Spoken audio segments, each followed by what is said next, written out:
to episode 490 of the Super Ultra Podcast Arcade for May 10th, 2025. I'm one of your hosts, Daniel Nicholson, and with me is my co-host, Dominic Stallworth. What's been going on, Dominic? And we missed a week because my computer was acting up, and so finally got that taken care of. Unfortunately, the graphics card was not good, so that sucks. It sucks because now I had to go back to a 970, and I can't play these games as well anymore. So now I just hate the world. I hate the world. I'm just angry. You hear that, NVIDIA? Sponsor us. Send us your latest and greatest. Yeah, exactly. Or the one that's about to come out was like 90,000 something, or is that an AMD one? I don't know. It's something that's supposed to be coming out. That's really big. That somebody said like, "Hey, I'm just gonna wait to get that one." Wait to get that one and spend $10,000 on it. Yeah, I mean they have money apparently, so I was like, "Oh, okay, yeah." So like, what's been going on? So in sports, Orioles, man, they're one of the worst teams. They did win as of this podcast yesterday after a 5-game losing streak, but there's only like 3 teams behind them as far as record wise. That's not good. Last time I looked, so they're either tied now with some teams maybe, because I think there were a few teams who had 14 wins now. Unless they won, then they're still in the lead, of course, but or they're tied with them. I don't know, but like the worst team is the Colorado Rockies, who I believe have only won 6 games. They're like 6-32 because I think they lost yesterday too. Yeah, man. I thought they had, for some reason I kept thinking they won 10 at least. I was like, oh, everybody won double digits, but nah, I must have been another team I was looking at. Yeah, but it was the White Sox probably. Yeah, because the White Sox won 11 games. But yeah, Colorado is 6-32. Right now they're playing San Diego, who's like one of the best teams record-wise in the league. Like Dodgers are only above them because they played more games. They played 2 more games than them. Because they played over in Japan. The Mets were like the best team for a bit. I guess they must have lost a couple, but they're 25-14. Like Dodgers are 26-13. San Diego's 24-13. Like those are the top teams right there. You got San Francisco at 24-15. Like these are all in a National League teams, and then 3 of them are in the National League West, which is great. And you know what? I guess it's like they're like, yo, we got the Dodgers. Look at them. They're doing what the Orioles and other teams that division, well, Boston usually does. I guess Boston, I don't know what their game plan is right now with what's going on in Boston. They did spend some money though, but those teams are doing what teams in the American League East should be doing, which like I said, Boston was one of those teams that was. Like the Yankees spending money, you gotta go spend money too. You gotta go get guys.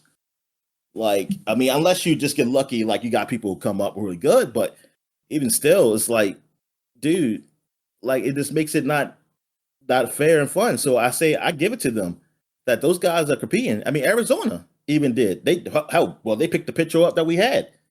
Like he's over there. And they beat them, the Dodgers, the first game of the series, but the Dodgers, man, it was a hell of a game. 14-11. That game was, but it was like they came back, like, well, Arizona came back and then they came back. Like, darn, that was a high scoring game, but the other teams are competing against them. So, I mean, that makes it like more interesting. It's not just them, oh, they're just dominating. But like I said, baseball, it's a marathon. So the whole thing is that, yeah, you get all these stars and you get enough of them too. Like it's because people get injured. But if you get a whole bunch of stars, then not usually all of them will get injured. There's some unlucky things where like, oh man, a lot of people got injured, but you still have some people. You still have some bodies, and that's the thing is that, and because it's a marathon, that it's always good to spend money. Doesn't guarantee you a win, but it gives you the better shot of like getting to that postseason. And yeah, people always bring up it's like, oh well, look at this team, like the Mets last year spent so much money they didn't go. Yeah, that happens. It does happen. And like sometimes, because it does come down to sometimes the manager or chemistry or yeah, other factors come into play. But still, yeah, I mean, but still, you being able to pay and get the best players, it's still he's still got a better shot than most teams. I mean, people make all these excuses. I hate when people make the excuses because it's like those are obvious excuses that everybody knows. Like, why even mention them? Like, people they always say, like, well, just because you can buy them doesn't mean you can win. It's like, yeah, no, it don't. But what's your other choice? You're not going to do it if you can, like that. That doesn't make any sense. You got the best chance of winning. Um, the like in the American League, I was looking. I think Detroit. They were Detroit. I'm sorry. Give it up to Detroit. They've been been winning some freaking games. They're 26-13. They were they were doing good, and darn, they must have been on a roll. I mean, this team just 2 years ago was awful, and they were like with the Orioles, being awful those years too. And man, they have turned around while the Orioles gone backwards. But thing is, Detroit got better. They got pitchers. Lucky for them, because they did suck. They did be able to get a good pitcher. That's what I feel like. It sucks like the Orioles. We suck, but we couldn't get at least one ace, like out the draft. I mean, that's what it is with baseball. Even though you might get a number one person who's pitching, doesn't mean they're going to turn out that way. There, but it's like, darn, man, that's like we did get some bats, but we just didn't get a pitcher. So you got to go out and get one. Detroit, they did both. They had a guy named Tariq Skubal, who's he won the Cy Young, and he's nice as shit. I was like, really, a lot of people were talking about like them going at Detroit to get him, because it looked like Detroit, wasn't going. They weren't good, but now Detroit, they looking all right, so they're not going to be trading that dude. And I'm trying to see any other teams in the American League. I mean, what were the Yankees? The Yankees, yeah, they're 22-16. They're all right. The American League is pretty much. Cleveland at 23-15. Seattle, I think they were on like a winning streak, man. At least winning series streak. They're 22-15. But like the domination of the those West teams are over the National League. Like they were looking pretty good. Like Dodgers and San Diego, definitely up there. But give it to Detroit, man. Root for them, man. Like, good for them. All right. But with the Orioles, I don't know. Like, we already knew about pitching being good, but the bats not hitting. That started last year, like around All-Star break. That they were doing bad, and it seemed like it just carried over. So it probably has to be a shake-up. Other than that, you got hockey. The Nationals. That's the Nationals. The Capitals are in the second round, so that's good. And they tied the series 1-1. So I forget what the next game is. I don't know if it's today or tomorrow. I don't know how they do it when they go between cities. Sometimes they only do one day, but I don't know. I could just check real quick. Yep, it's today at 6. Playing the Carolina Hurricane. So, rooting for them, rooting for those guys to do well. And the Wizards, they're not in the playoffs, so there ain't really much to talk about for basketball for me. but no, I've heard from my friends that it's been a good series, and they said like, man, this is one series you like. There's no LeBron, like all the big, those kind of stars. And there's actually like really good players. Celtics are still there, and like as much as my friends probably look at the Celtics not as like the Lakers, and that's because in our lifetime the Celtics weren't winning. Like the Lakers are the most winning NBA team in our life. While Celtics have the history, They won the most in like history, but in our lifetime, it's been LA. It's been Showtime. So, um, still, I'm still iffy because I'm like, the NBA still got the Celtics in there. They do have the Warriors in there, so they got Steph in them. I really wish Houston would have beat them, like because this is it's something I would watch. But I told them, I said, well, they're like a few years too late because I've already given up on the NBA. Like, I'm sorry. Like, yeah, I would like this series. I would like these NBA playoffs years ago, but now I'm not. It's like I'm not going in that trap, and I fall for that trap. Sorry, I'll just miss out. The NBA should be coming up. For some reason I kept thinking the 9th. It's actually the 17th or 16th. One of those days. They're doing preseason games though. I haven't watched any of those though, but I'm just waiting for the regular season. The the UFL football. I know DC had lost their second game of the season or the third. I forget.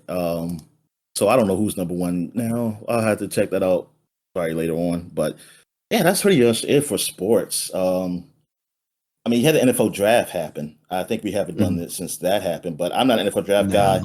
All I know is the whole thing was all about Shador Sanders and stuff, not getting picked first, even though I don't think he is a first round pick, but that was just the way the media did it. And yeah, it was a story there. So whatever. But yeah. All right. So wrestling, what's going on wrestling, man? Yeah, so Backlash is tonight as of recording this. That's WWE's next it just pay-per-view. feels like WrestleMania just happened. It effectively did. I mean, it's probably within the last 4 weeks or so. That's just the WWE schedule. If it's not a pay-per-view, it's a big, this, that, or the other thing. And obviously this one's gonna be headlined by John Cena and Randy Orton. That match could be fine. We'll see. It could also be just absolute trash. But Lyra Valkyria versus Becky Lynch should be really good. That's going to be for the women's WWE Intercontinental Championship. And then the one that I'm kind of like morbidly curious about is Pat McAfee versus Gunther. Like they had Gunther attack Michael Cole a couple of weeks ago after WrestleMania, and Pat jumped in and then got choked out. And now he's going to have a match. I'm really hoping it's just a means to write Pat off for a while to let him do whatever he's going to do and just make Gunther look like a killer again. Kind of his mystique was taken away by losing to Jey Uso and losing his title at WrestleMania. So hopefully this is a means to just make him like a monster threat again, while also keeping him away from Jay for a little bit to give that separation and give him a reason to not just immediately go back after that title he lost. In addition to that, you also have Dominic Mysterio versus Pentagon. That'll be fun. I don't know. Pentagon. Penta is Pentagon Junior. He's Pentagon Dark. He's a luchador. He's gone by several names, but in WWE he is currently Penta. He's a really good luchador. He's a really good wrestler. Okay. So he never takes his mask off. He does not. Although, so for me, his prominence came with like Lucha Underground, and on that wrestling program, I wanted to just say show because it was very much, they had like produced stuff in a way that like a lot of wrestling shows don't, because they were taped. They weren't live shows, even though they had like an audience when they did the matches. There were a lot of times where him and his brother Phoenix would be in matches where it's like a death match or something like that, and their mask would be so torn that literally like their entire face is just hanging out of their mask. Oh man, he killed his brother? No, I'm trying to think if they actually fought at some point in time, but it's funny that you say that because there were definitely people that were literally. Oh, you were saying they fought each other. You mean they fought other people? I'm trying to think. I'm sure at some point they did, but the one I'm thinking of Like it was Mil Muertes who was like the big bad guy. He had a casket match, I think, with Rey Fenix. And then I'm trying to think of the matches that Pentagon had. He had one versus Vampiro, but I don't know if that's one of the ones where his mask got like super torn open. But yeah, those guys are not like in the traditional, at least American sense that we think of, where it's like, oh yeah, these guys never have their mask off. You know, their face is never exposed. Although I think it may be like the more Mexican traditional wrestling. I think that stuff happens a lot, honestly, where it's like, oh, this mask is just so tattered. You know, we're just supposed to pretend like we don't see what these guys look like, even though we kind of don't because they're usually also just covered in blood at the same time. But yeah, when Penta has this like walk that he does, it's almost like it's kind of like a mix of a Ric Flair strut with like, I don't know if you remember the La Parka, like Razor Ramon's like sideways walk with his hands out. Oh, He okay. kind of does that.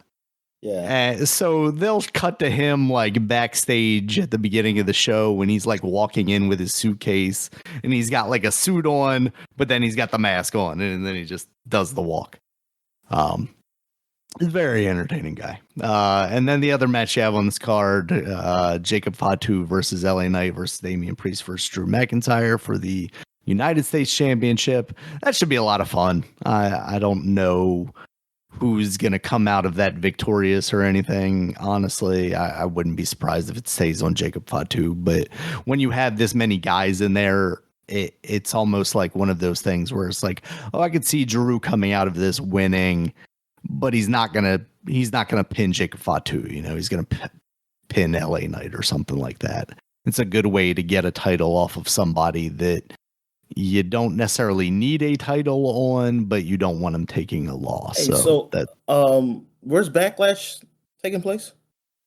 St. Louis, which is Randy Orton's hometown. So okay, that's kind of why we're getting that match as the headliner there. AEW is still trucking along. There's some good stuff there, but I haven't really been able to put a lot of time into watching it lately.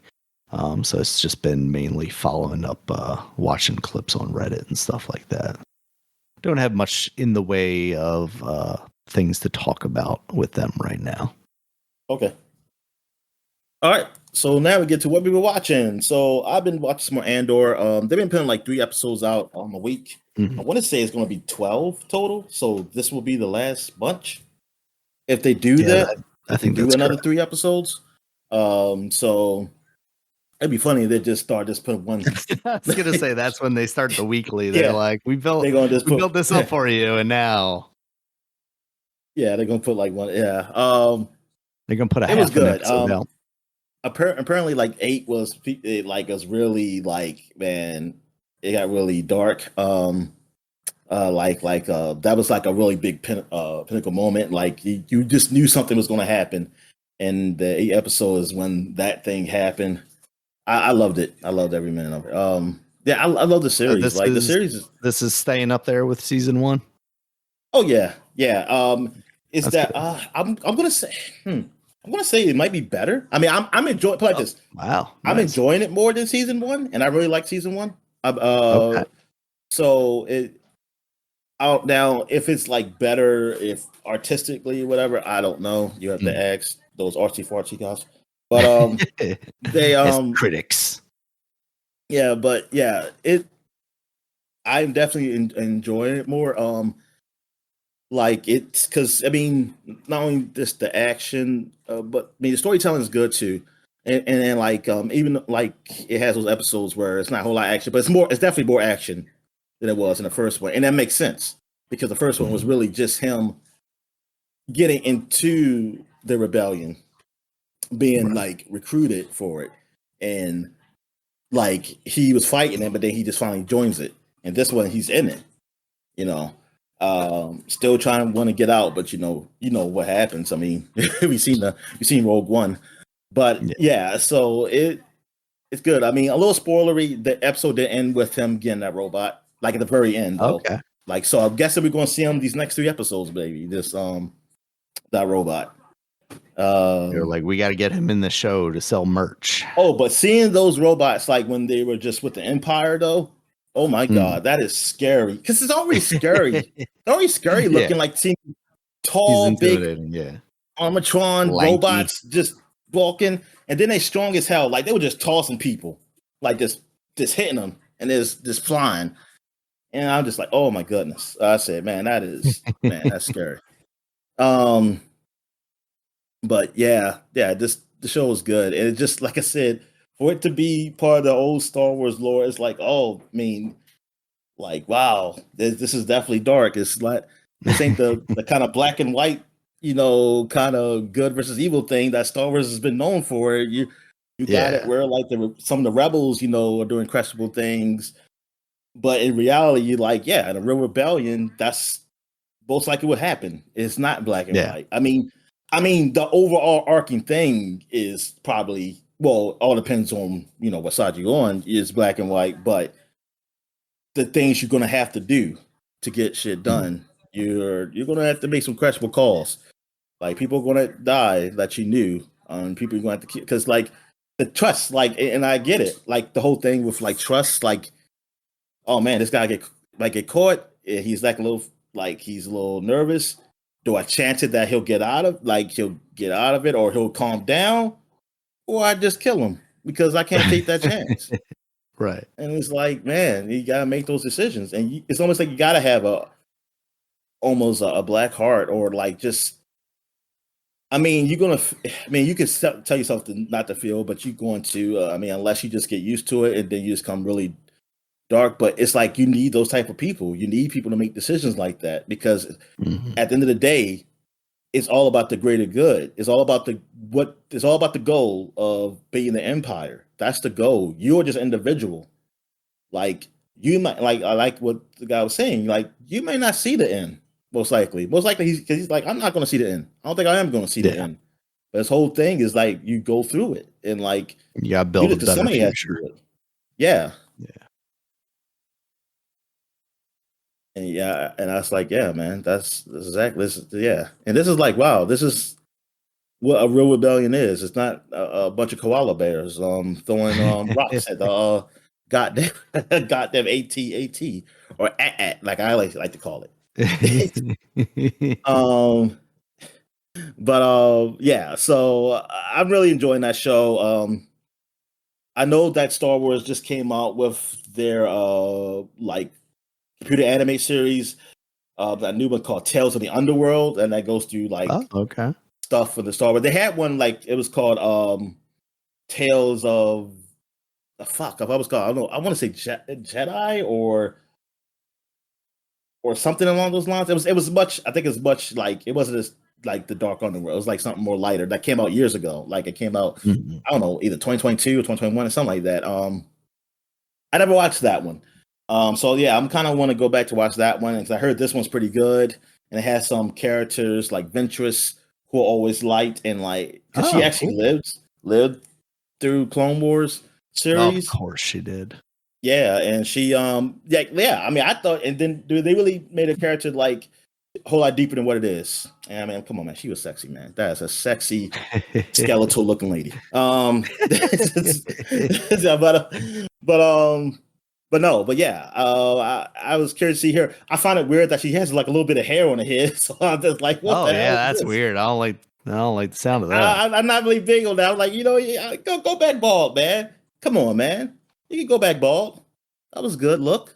I think it's all right. Look, I know some people don't like it, but I think for you, I think it's all right. I think it's definitely better than that shit. But yeah, I might like go back watch that. I was looking at Venture Brothers, again, because I know it's on Netflix. Even though Netflix, I don't understand the deal. They only do 3 seasons. They only have 3 seasons up there, Venture Brothers. Like, you couldn't just get the whole fucking series. Yeah. And you can't see the series HBO nowhere else. Max, maybe? It's not on HBO Max anymore. Yeah, it's not on anything else. That's the pissed me off. Yeah. So really I had to go sail. I had to go sail the open seas, and before I could see the other ones. It's fine. I'll make legal copies of my DVDs and put them on my totally legal Plex server that I don't have.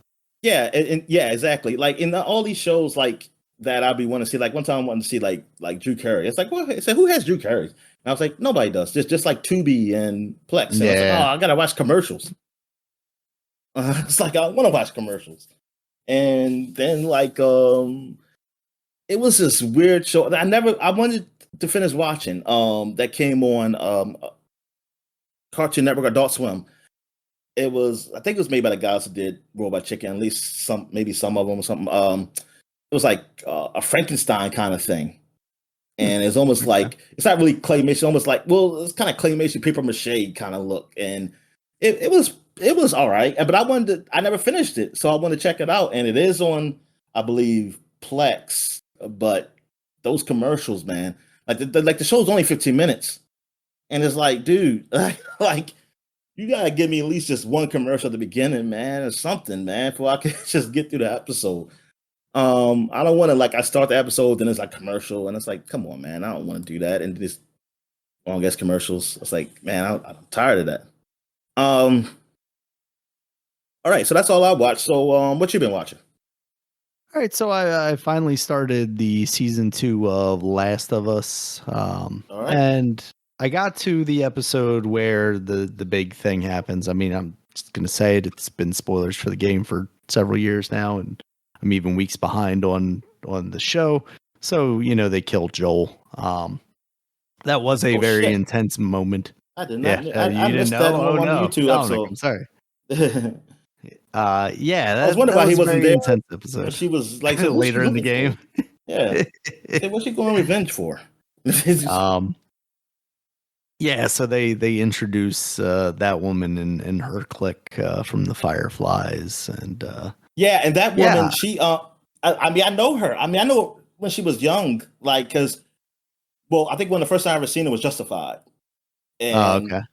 Like she was up there, and she would appear every now and then. She was like this young, like, teenage girl, but she was kind of badass. Like she knew her shit, and like she ain't take shit for nobody. I used to like her, and then she, of course, she was on The Last Man Standing. Okay, that's where, yeah. Oh yeah, that was the daughter. She looked familiar. Daughter. Yeah. Yeah, and I mean, I don't know what she's done. She probably, I mean, I'm sure she's done the things. I just don't know what she's done since that show. But yeah, when I heard she was playing that woman, I said, you know what? That fits it. That fits her. Yeah, I mean, you get raised by what's his face, and then that you take a turn. Tim Allen turns you, Dominic. Oh, wait. He said, "Oh, wait a minute. What she get raised by?" Because I don't know her full. By I don't Tim know Allen. the full story. Oh, you get raised by Last Man Standing. Yeah. Oh, you saying? Okay. And then he becomes a doctor. He gets killed by Joel, and then revenge spree. I get it. Tim Allen becomes a doctor. Yeah, I know, that's the funniest thing out of all of it. Tim Allen actually. Yeah. He needs more power for the surgical drill. Just goes out the back of your spine. Anyway, yeah, I mean, it's just so far it's it's just as good as the first season, and once again, this is like me coming into this knowing generally about the plot points of The Last of Us and The Last of Us 2, but having never actually played a significant portion of either of those games. Honestly, I don't know how the second game ends right now. Like, I honestly don't know either. About it. I don't know either. Yeah. I just know that there was one part where somebody could have killed somebody and they didn't, and yeah, I don't know if that was the end though. To be honest with you, right? So I'm looking forward to it. I'm honestly not like I gotta watch this every time an episode drops. I'm kind of, especially after this, watching like the first couple episodes here, I'm like, I'll let it cook in that way. If it gets to a point where like the tension's building, I can just be like, okay, I'm watching the next episode after that. But obviously there's. Oh, go sorry. ahead. Go ahead. I was just saying, obviously there's some like benefit. I don't know about benefit, but like there's some like specialness to it if you do like, end on that cliffhanger and like take the week to like think about what could happen next. Yes. You need especially for someone that. What's that? You need water cooler talk. Exactly. I need water Because cooler there's talk, even nothing though I else don't going on. know that anybody at work is watching The Last of Us. It's not something we talk about. So I'm just going to start going up to random people. What do you think about them killing Joel like that? Like, that's really messed up. Who's Joel? Yeah, so it's been good. I'm trying to think if there's anything else that I've been like watching here and there. I don't think so. But I did go to the theaters and saw Thunderbolts. Had a free night with one of my sister-in-laws watching my child.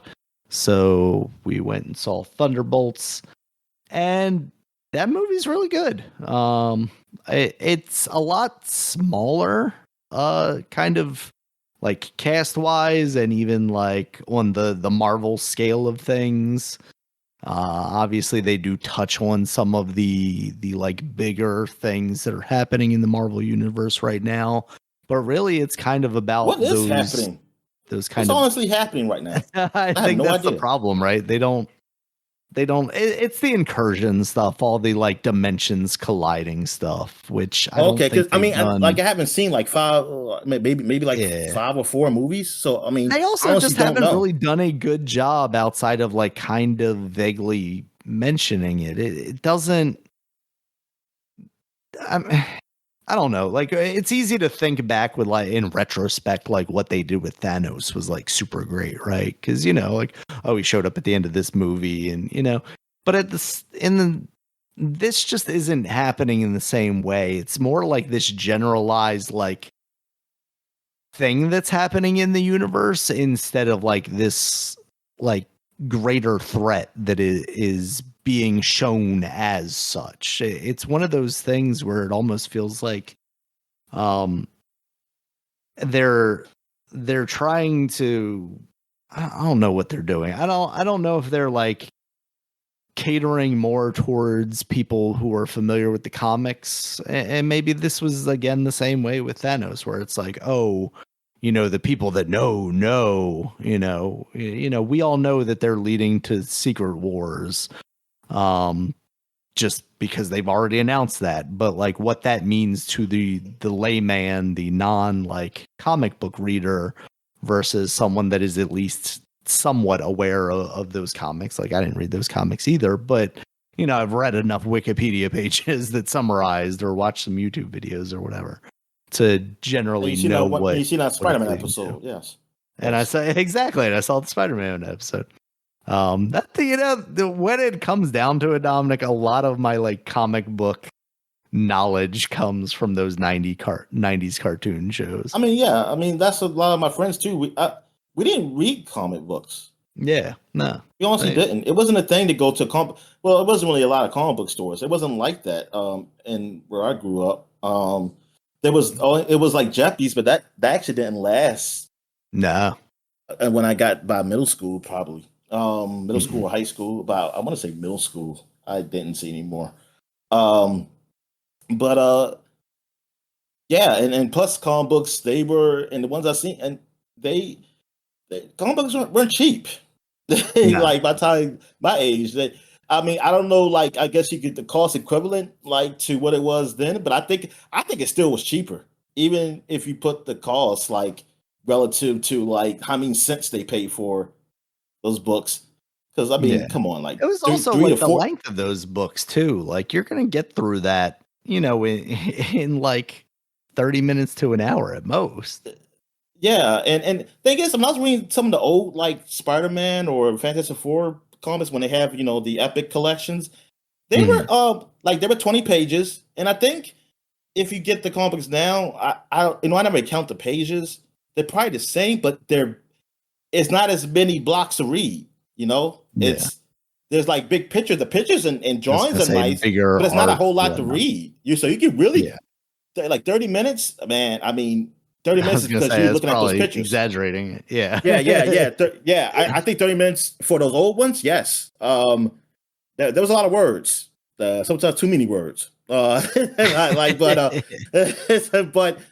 was a lot. Because I was just thinking, it's like, wow, like look how many blocks of like I don't know what the exact word is, but whatever. But the blocks of the comic is in that one page compared to these other the comics I read now. I'm like, but they tell a good enough story. I mean, some of them, the ones I do like, they tell a good enough story, and within that, it's not like I say like, oh, I need more, but it's also like, yeah, it's just different. And I think they do, and what they do more in the older comic, in the newer comics, is that they show you what's going on. Like you look at the drawing and see the action, you see what's happening. While in the old comic books, they'll literally write it out what's happening. Like they have the narrator part where it's like you're reading like he did this, he swooped down and blah blah blah, and like they're going deep. And then when people do their thoughts, it's like in reality, it's like that could be edited out. You didn't have to hear that thought bubble. Like you know what this guy is feeling. Right. But they have it where the guy's explaining to himself what he's feeling, where it's like explaining to you. And I mean, that's how writing was back then. Yeah, that's how it was until they grew from that. Like they grew. Like, yeah, it changed from that, where they don't have to just tell you literally everything they're thinking. And this is when bad guys were bad. Like they literally were evil. They say, "Yes, I'm evil." Like it was just say it. It's like that's how it was as kids. Like the bad guys knew they're evil and they'll say they're evil. Everybody in reality, people don't just say they're evil. Like Hitler wasn't like, I'm evil. I want to kill these Jews because I'm just evil.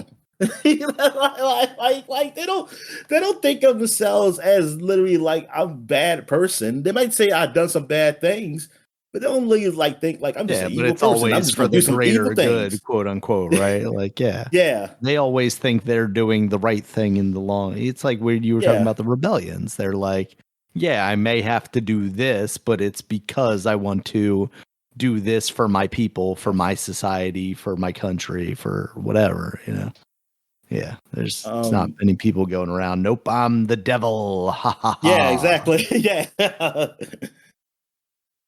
And then people just say like rule the world, and it's like you know how much it takes to rule the world. Like how it's like I don't know who was that even that responsibility like to control that much people. You barely can control like a country, let alone you can say controlling Dominic. I'm bringing the world, the people of the world together. That's how I'm justifying it in my head.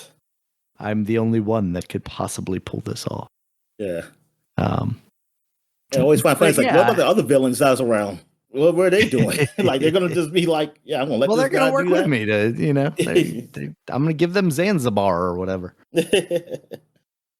Or like what's it called the Savage Lands or whatever. Where give them the Savage Lands. Give that pterodactyl guy the Savage Lands. That guy who can. Yeah, he's already a pterodactyl, but he also can he's got psychic powers.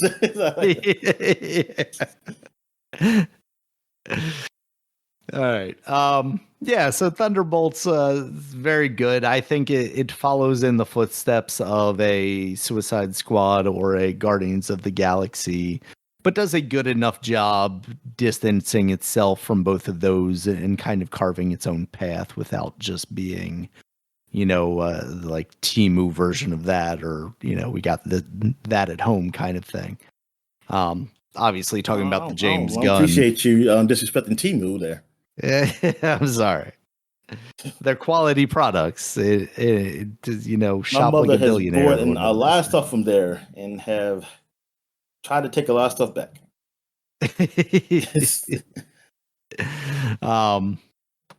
Yeah, I think all the actors are very good in it. They kind of really just pare it down to the people that have the most interesting stories, I think, and kind of go from there. It's if you've seen the trailer for it, you get kind of the main beats. It is a Marvel movie where it's like, oh, there's a serious thing happening, but also there's some lighthearted jokiness.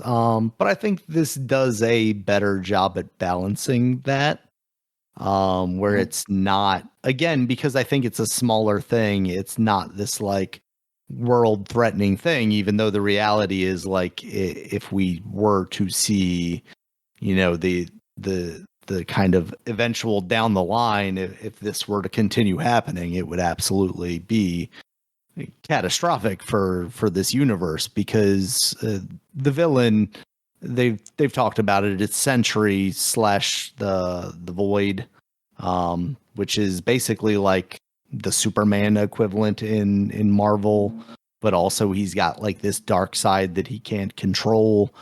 So, in a world where this guy gets, unleashed completely, that could be very bad. So yeah, but they do handle it in a smaller scale, and I really enjoyed that.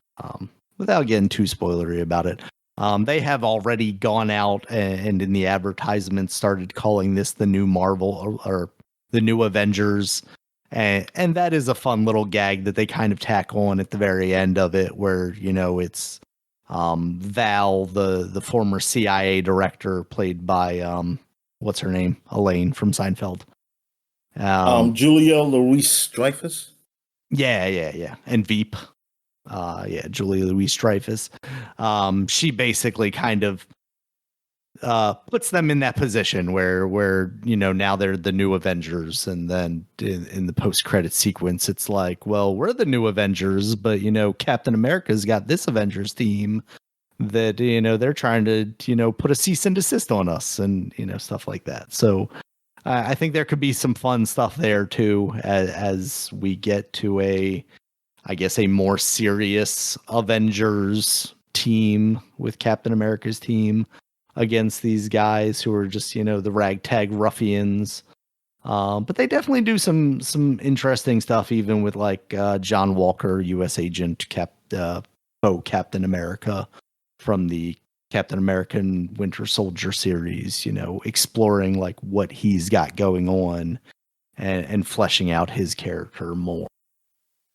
So yeah, I definitely recommend it. It's one of the better Marvel movies since the move from Endgame, basically. It's up there with Guardians 3, I would say.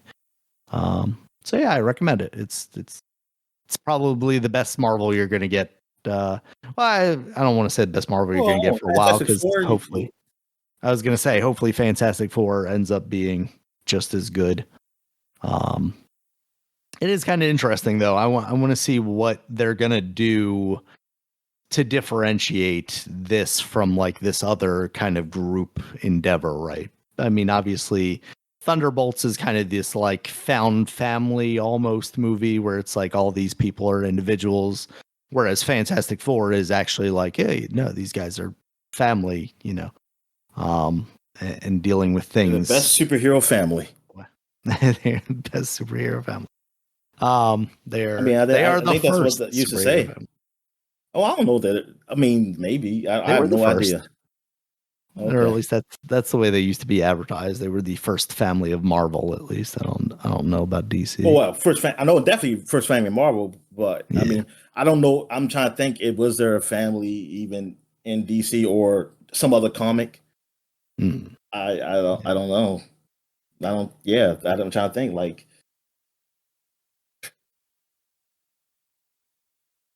people hated families back then, Dominic. Yeah, they usually they might just have a sidekick, Yeah.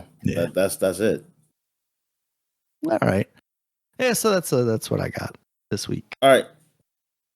So so I guess we get to what we've been playing. So all right, so since like my computer's been like an iffy, I can't really play much. I can't play much Clair Obscur.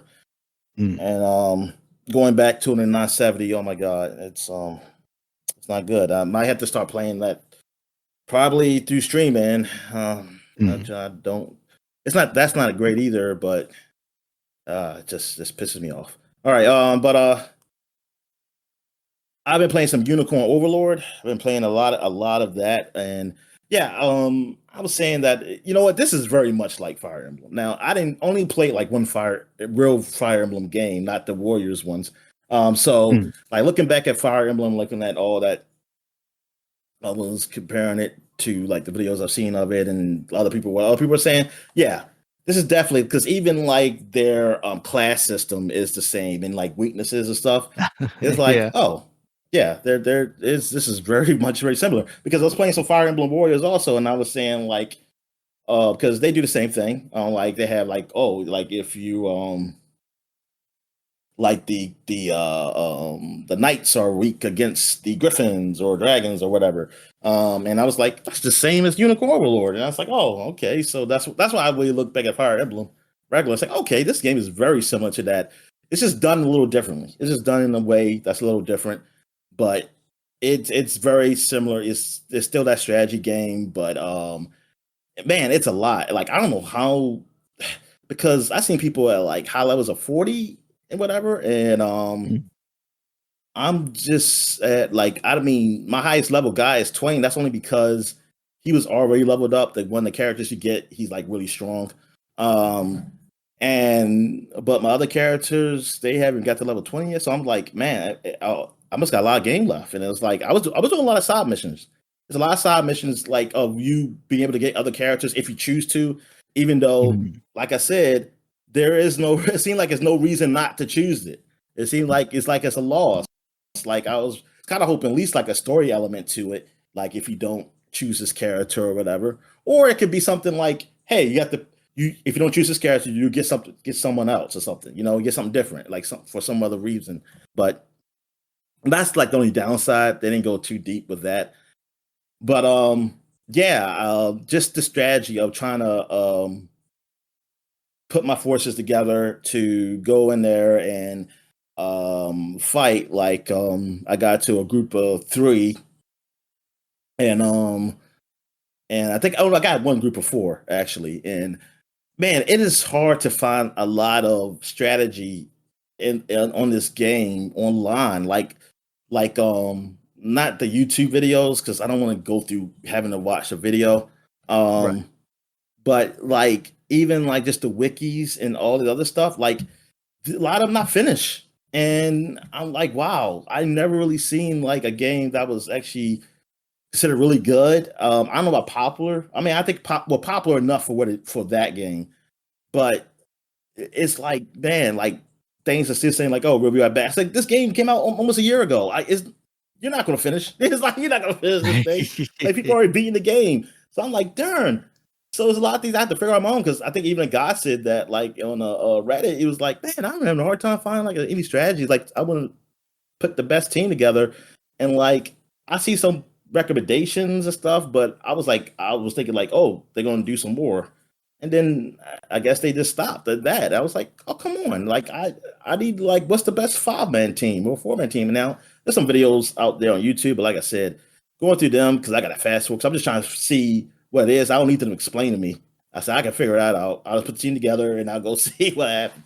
Um, but I just said, fuck it. I'm just going to have to do it myself. I just got to just figure out. I know, like, I kind of just looked up to see, like, what's the best position certain characters to be in. I know, like, some people say, like, oh, this thing has low physical defense, so you want to put them in the back row. But there's some characters, but they do more damage than the front row, though. So it's like, it's a trade off with that. And but some people say, like, if you're teaming up with this other character, it will heal them or put like give a shield to them or something that will help them Mhm. so they can be in front row. So it's like, okay, so it's the layers to that.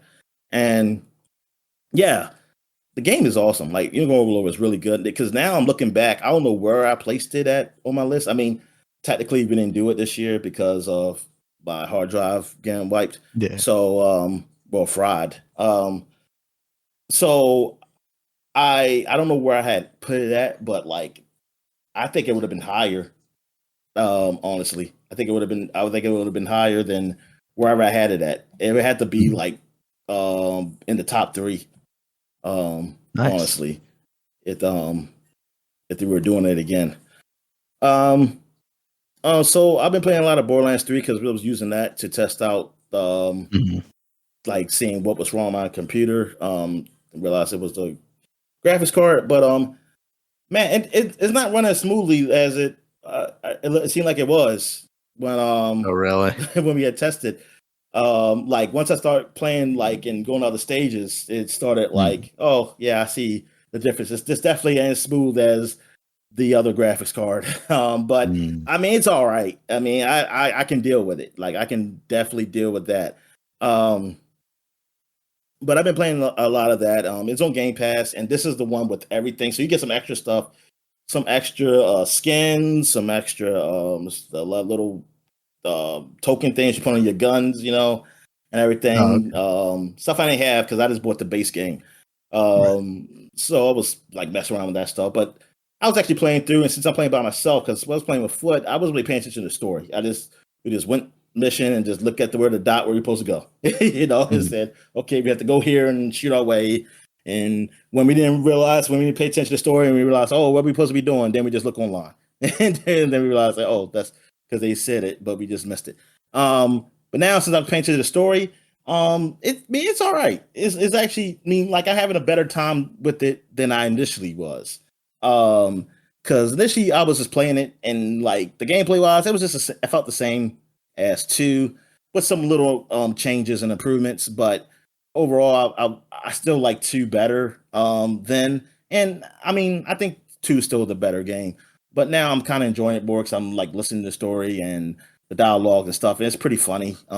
Like I like the comedy in Borderlands and the yeah, I mean, yeah, it's actually all right. So like me actually paying more attention and also really pay attention to the guns. Like now I'm kind of understanding that smart gun where you shoot this tracker and it kind of just explodes and goes on the enemies, and then it automatically switches you back to your smart bullets, so the bullets will track those enemies, like it would just go right to them. And I thought I like that gun. That's pretty cool. Some of the guns where you cool off, like I said, you use like a water pistol to cool it off.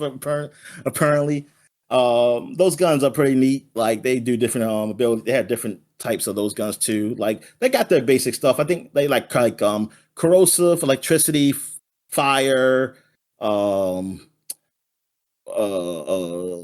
what's the other one? Ice. They also got a new one. I forgot what it's called. It's a new one that's for three. It wasn't in two. I forgot. It's yellow. It does something to enemies. The corrosion one is good for robots. This other one's good for people, for actual humans. I forgot what it was, but yeah, it's game's fun, and yeah, four is coming out. I'm sort of looking forward to it. I mean, like Borderlands is the best of its kind, really, to me. Like, I Mm. really like that game. I mean, I guess the only thing comparable is like something like a Destiny or something, but that's really uh online game, more so like what would you call Destiny? It's not massively multiplayer, really. Nah. It's I don't know what is like the actual term of genre that Destiny is. Um, aren't Because they the just like basic thing looter is online shooters? Isn't shooter, that what but they kind of call them? Looter what shooters? do you say? Looter shooters? And that kind of what Yeah, I it guess gets it's lumped loose. into? Yeah, but Borderlands is that, but it's just not in that vein of how Destiny is set up. I mean, Mm, there's other games that's similar to how Destiny's set up. Borderlands is actual yeah. like it's a it's almost like it's a single not single player, but you know what I mean. It's like a single player story that you can play with three other people. You Mhm. know what I mean? It's like I mean, and like you're the group of guys. It's not like oh, you go to a hub world. It's not like that. I don't know what you would call it, but whatever. Um, that I would is. call Destiny a Fantasy Star like because it's similarly like instanced, even though that was an MMO. Like in the grand scheme of things, you would drop into a planet and it would only be like 5 of you or something like that. Five of you, yeah, exactly. But there was a hub world, yeah, there was a hub world in Fantasy Star where Yeah. you can just see other people and things, and then you just PSO choose your like mission. Dominic. That's what we're gonna call them from now on. um, but yeah, so yeah, I'm just trying to think like another game is just like Borderlands though, where it's like, hey, I just go and play. It's not a whole bunch of online stuff. They're like, hey, buy this, and now they have a little bit of stuff, but like, well, they got a thing in the corner saying, hey, Borderlands 4 is coming out. But there's is not in that like those online only games. Like I can't think of another game that's like that. That's currently out. Like yeah. The yeah, that's the closest thing. I guess if you want to consider that zombie game, the War Z, but like but that's like different stages. Like it's more closer to what Left 4 Dead was. Uh like but I guess but that's the closest thing that's not online only. All right. So what else have I played? I played some more Fire Emblem Warriors because since I haven't been messing with a PC, I've been sitting down in front of TV and I just probably pick up my Switch and I've been playing some of that. I've been playing that. I had already started this new character because I chose a different side. I chose to be a woman this time, or I don't know if she's a woman or a girl. She like cause I don't know how old these people supposed to be. They seem pretty young, so I won't say she's a girl. She's either 18 or 16. I don't know. Just a baby, Dominic, a baby. But so I chose her and I forgot the group's name because I haven't played so long, but they're the Alliance. They're Alliance because there's Alliance, Empire, and I don't know what the other group is. Kingdom or Republic? I don't know. But I know it's like three of them, and so I chose the Alliance group, and I'm kind of playing through there.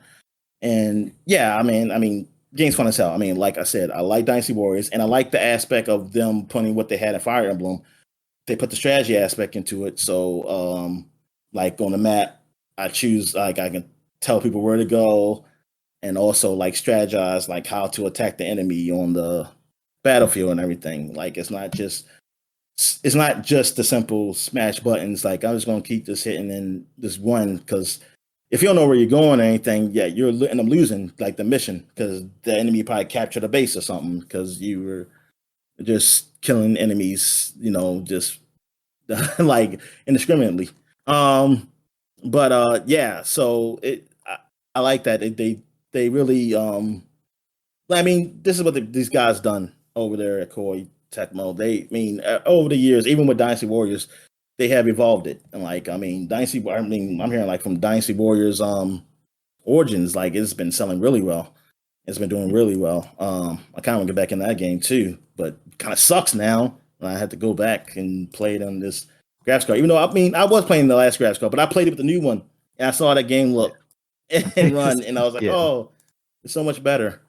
Um, but yeah, going to that, yeah, it gets so addictive playing that. Like between that and baseball, like I get addicted. Like in baseball, like I'm playing MLB The Show also, and like just going through games, man. And I kind of feel like, man, now I feel so unreal because it's like, man, the Orioles suck, and I'm up here winning games and shit. Even though I got rid of some players, like I got rid of some players to get some pitchers, and a nice bat also I picked up.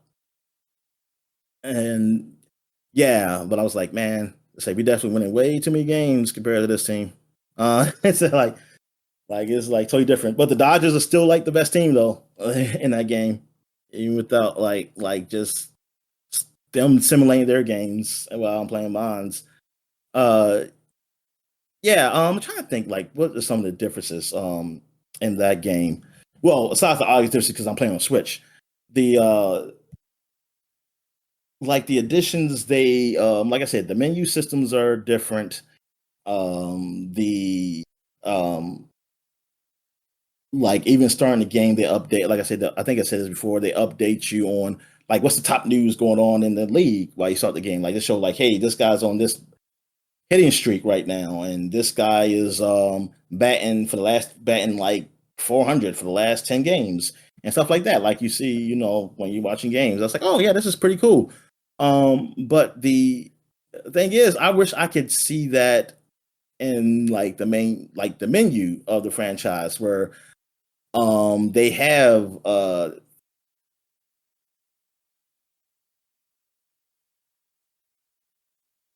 thing where like this is the NBA 2K and they might still do that. They might still do that. I wish baseball would also do that. And I wanted to be, and I wanted to go deep. Like, look, man, baseball is all about numbers. So I wanted to go deep, where it's like, hey, this your batter bats like only like 200 against this particular pitcher. Like like I want to see that. Like I want to know who's on the mound, and how the individual does against them. Like I can look that up if I want to. Like I want all those kind of number stats there. Like it could be done, man. Like it's like this is baseball. Like this is like those numbers game. Like I want to see all those type of stats. Like this guy does this well against this pitcher, or vice versa. How this pitcher like does on his team, or how they do. Well, they do have how the team does during the day and night and stuff like that. But yeah, I want them to go deep with the players on all that stuff, man. Yeah, so that's what I've been playing. So what you been playing? All right, so I've been playing more of Blueprints. It's still a game that I'm trying to figure out how I'm going to beat this game, because I feel like every day, every run that I play of this game, I'm just kind of unlocking new mysteries. And like I'm occasionally solving some of these things, but for the most part, it's really just like building and building and building. And I don't think there's just going to be like one run where I piece all of the answers together. Yeah, I think that's what I came to. I think that's why I kind of stopped. Yeah. Because all I did was I mean, I like the whole thing of like, oh yeah, that's a new mystery. That's a new mystery. But then like, oh man, I'm going to put all this stuff together. Like, it's a little too much. It's like for me to really it definitely that's can why, be. And I'm thinking like, see, this is why I need it, so that they have their own journal and stuff, so I can like they fill it out and I can go back and look and like, okay, this fits with that. It's like, yeah, I don't. I mean, look, I know that's the old school way of doing things. I mean, and some people have fun doing that, and that's fine. But it's not. I'm not in that point in my life where I want to do that right now. Like I don't want to. I don't want to be doing, because if I get to the point, like for me personally, if I get to a point where I have to really study and write stuff down playing the game, I always tell myself I could be doing something a whole lot more important if I'm going to even do that. I could be using could his brain power for good. Yeah, I could be actually reading a book I'm supposed to be reading or something, and actually do that, and like instead of this game. And so that's why I always stop myself with stuff like that. And it's not to tell like anybody else like, oh, they shouldn't be doing it. No, it's just that's just me. It's like I because I have so much stuff I want to do or need to do, that is like, man, if I'm going to go that deep in the game, then I could be doing something else like that's more productive. Yeah, I've got like one little sheet here next to me that I've scribbled some stuff down on, but like I haven't really gotten to a point where I've felt the need to do too much of that. Like a lot of it's, once you find out about it, it's kind of obvious. And I will say the other nice thing about it is a lot of the like mysteries, I feel like once you solve them, they're solved. Like you don't have to solve them every time. I don't need to memorize this code because I have to do it every time I do a run. Even something like you get a password for the computer, they have a button where it just auto fills it in after that once you've entered it right good. First time. So there is some of that like quality of life stuff in there, I will say. Once I solved the breaker puzzle, I realized like the second time I didn't need to do that again. Now, stuff like the dartboard game, you have to do that every time to get whatever's behind it. But there are like room upgrades where it makes it easier, apparently. So I mean, I think that's kind of my end game, is like, obviously I would like to get into that final room and see what this is all about. But really, I just kind of want to see what this game evolves into. Like, I want to see the final iteration of the house. Like there are room upgrades, like we've talked about that before. So I want to see like what the final evolution of each of the rooms is, how many room upgrades there are. Can I do all of the room upgrades, or is it like, okay, now that I've gone down this path, is that the only path I've gone down? Now there's also stuff in there like they have like you're talking about with like journals and stuff to make it it more accessible.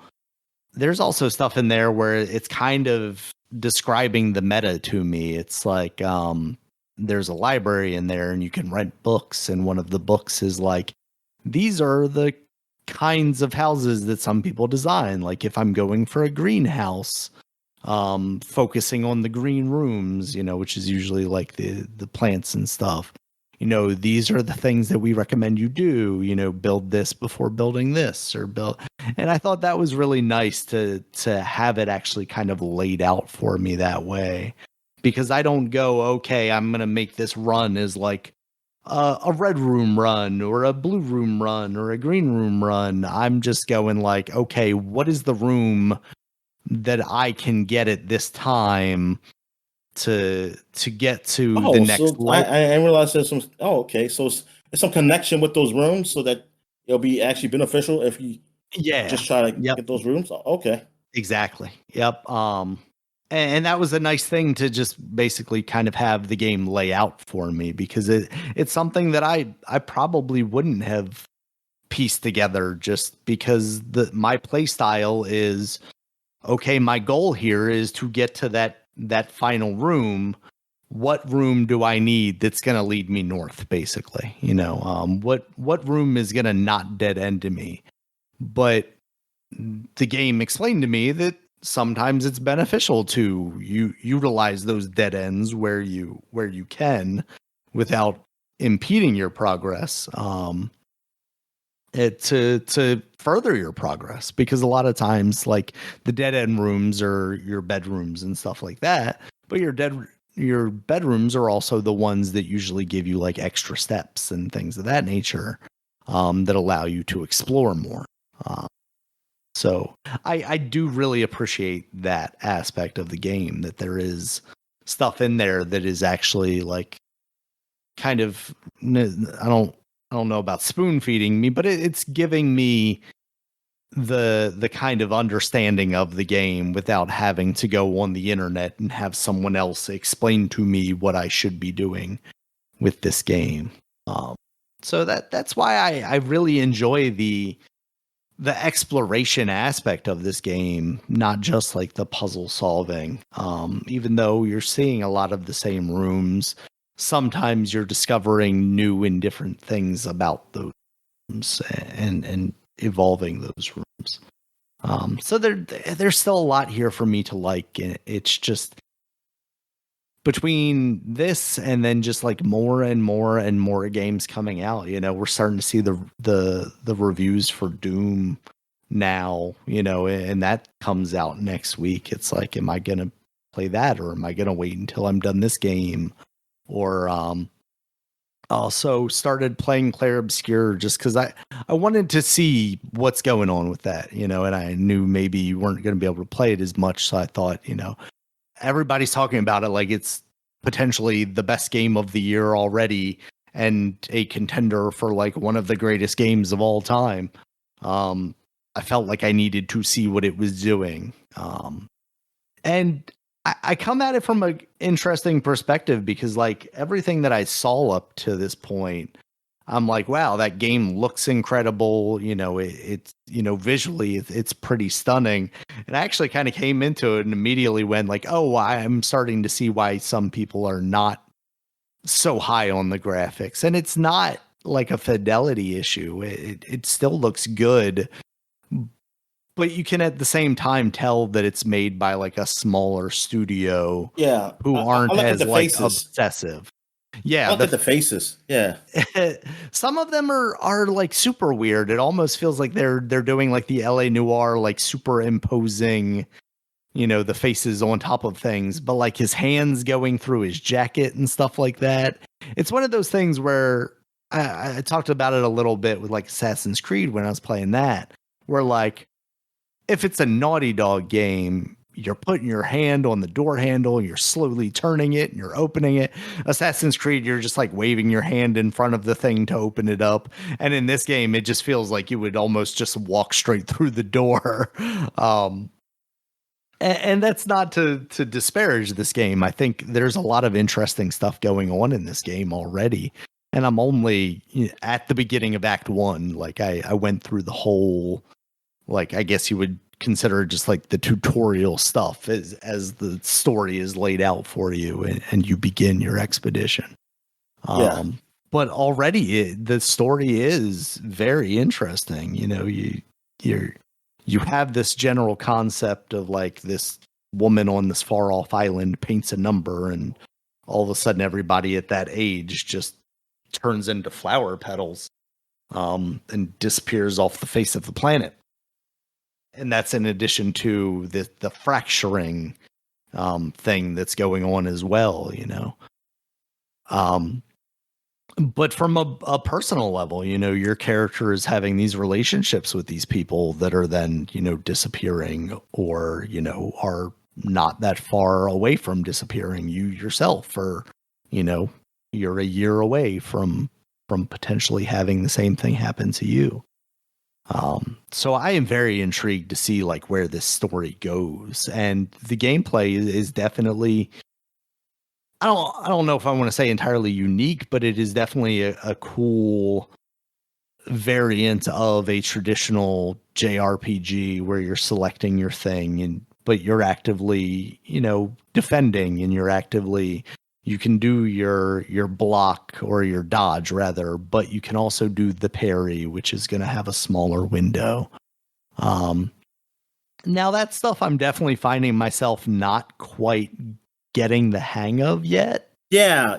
Because enemies are different, and it's kind of hard to tell, especially if you first seen an enemy. It's hard to tell when they're going to swing.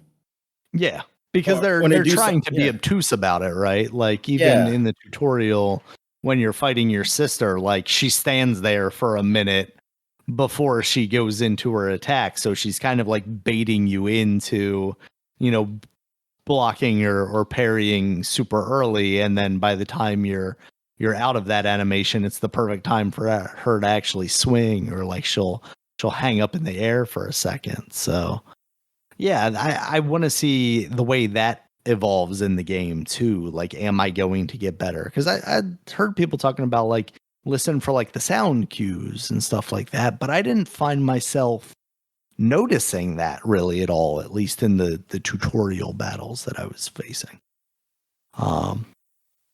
So yeah, it's definitely an interesting game. It's definitely a game that I can now see, like, having experienced it, how it is like a smaller teams game, you know, where corners are cut a little bit more.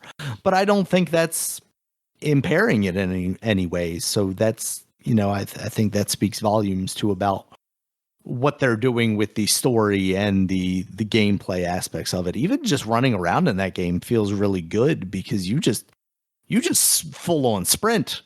You just all out run. And then I assume as you build up your party later in the game, but like I liked when it was you and the woman that you were with, and you could just change characters on the fly with the left stick. I just thought that was really cool. And then you can go up to people and interact with them. Now, in my limited experience there, it didn't necessarily seem like me switching between those characters was actually having much of an effect on those conversations. It was almost like, okay, I was the man, but now I'm going into this conversation as the woman. Yeah. So it's not like, oh, I'm going to get the man's side of this conversation, and then I'm going to get the woman's side of the conversation. At least not at the part you're at. I mean, and I mean, so far, I mean, that hasn't been the case. Mm-hmm.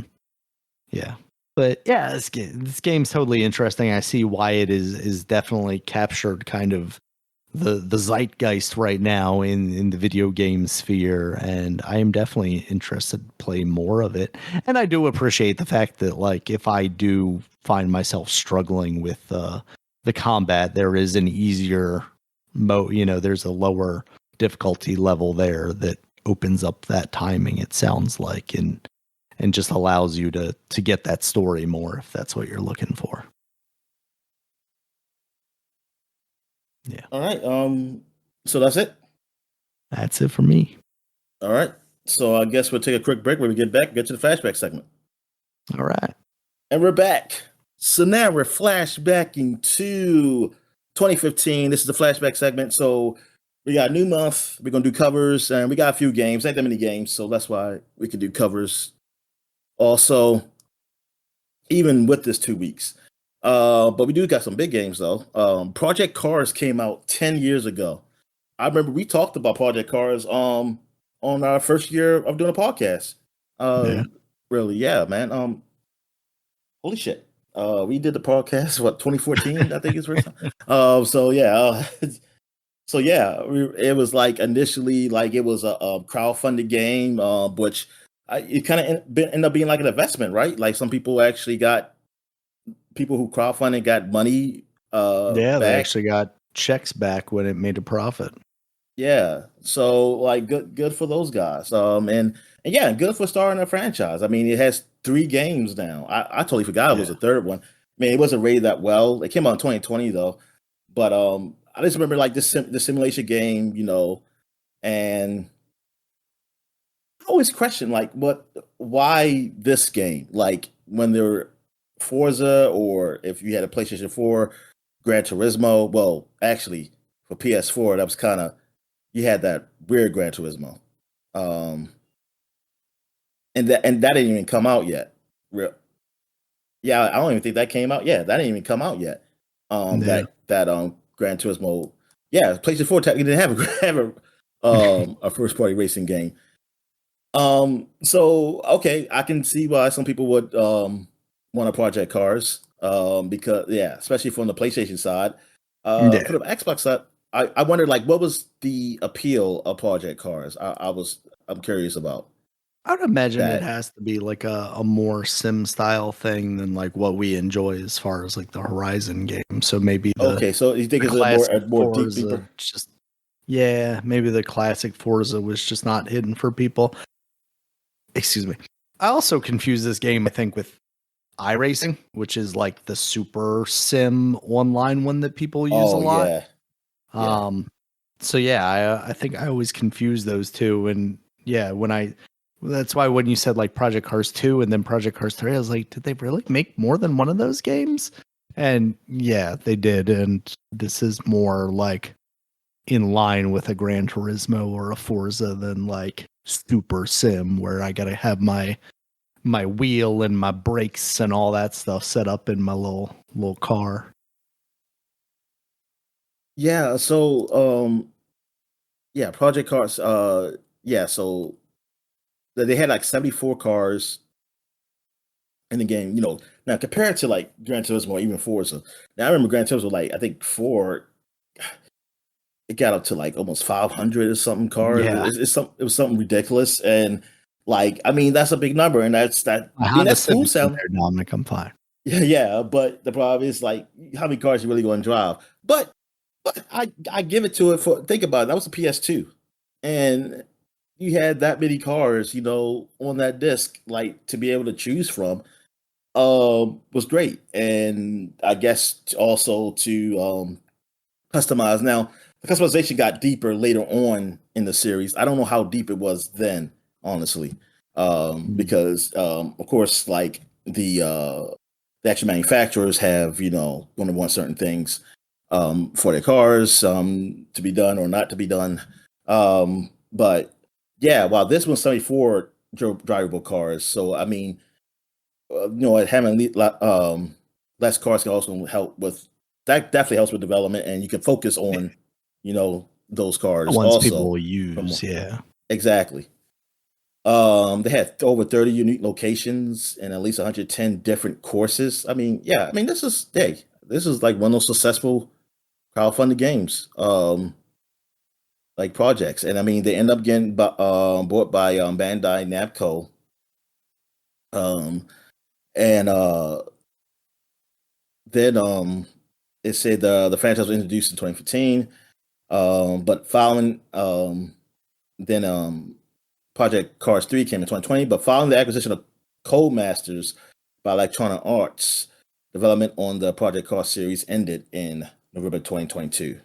So I guess there will be no more Project Cars going forward. Like the latest release, there was a Project Cars Go, apparently, that came out after Oh, a 3. mobile thing? Yeah, it's just co-developed by Game Evil. Yes, mobiles are evil. Evil. Wow. So We just talked about how no one calls themselves evil, Dominic. Meanwhile, these guys. It launched the game on Android and iOS. Prior to launch, the game had an open beta period on Android users in Finland, Denmark, Sweden, and Netherlands. Oh, they get it. I think where is this place even based at? I'm not even sure. Slightly Mad Studios. That is in London, England. Okay. I was going to say that's somewhere in Europe. But yeah. So yeah, but I'm saying, but why did Codemasters get by Project Cars? This is acquisitions. There's some connection there, yeah. Yeah. Because like if this is acquisition of EA from Codemasters, I was wondering like what it had to do with them. It must have been somewhere the Codemasters must have the deal. I think, I'm not sure, but yeah, that I mean that sucks. But Codemasters is a driving game. If EA got it, it's like why have all these driving games? You know what I mean? Is that you need to it'd be better to consolidate them. I mean, I hope like it's probably what happened. I would hope like most people weren't laid off and they just went to those others like Need for Speed or hell, they still got Burnout, which I don't know the fuck they could do in that fucking series. And now they got Codemasters, which does the what's Codemasters Dirt series, right?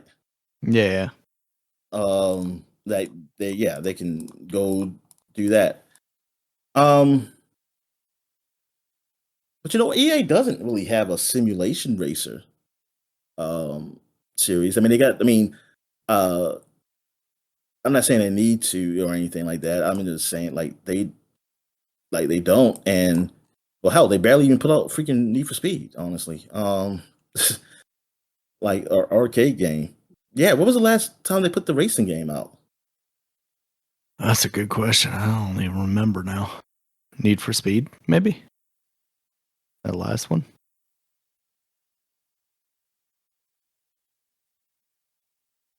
And when did that come out? Latest game? 2020. Though there was Unbound 2022. No, I remember that one, yeah. Which I thought was okay at the time. Well, wow, Steam gave it a 3 years 6 already. out of 10. What did Metacritic? Yeah, it wasn't like great, but I thought they were at least doing something interesting for that series. Okay, it's 77 on the PS5 and Xbox Series X. PC of 73. Yeah, it was, I guess, for a series that's been kind of gone for a while. There was 2019's Heat. That's right, Heat. Heat was really like that was the one like I was like, oh, they're trying to come back. Still the same around the same scores, the 70s.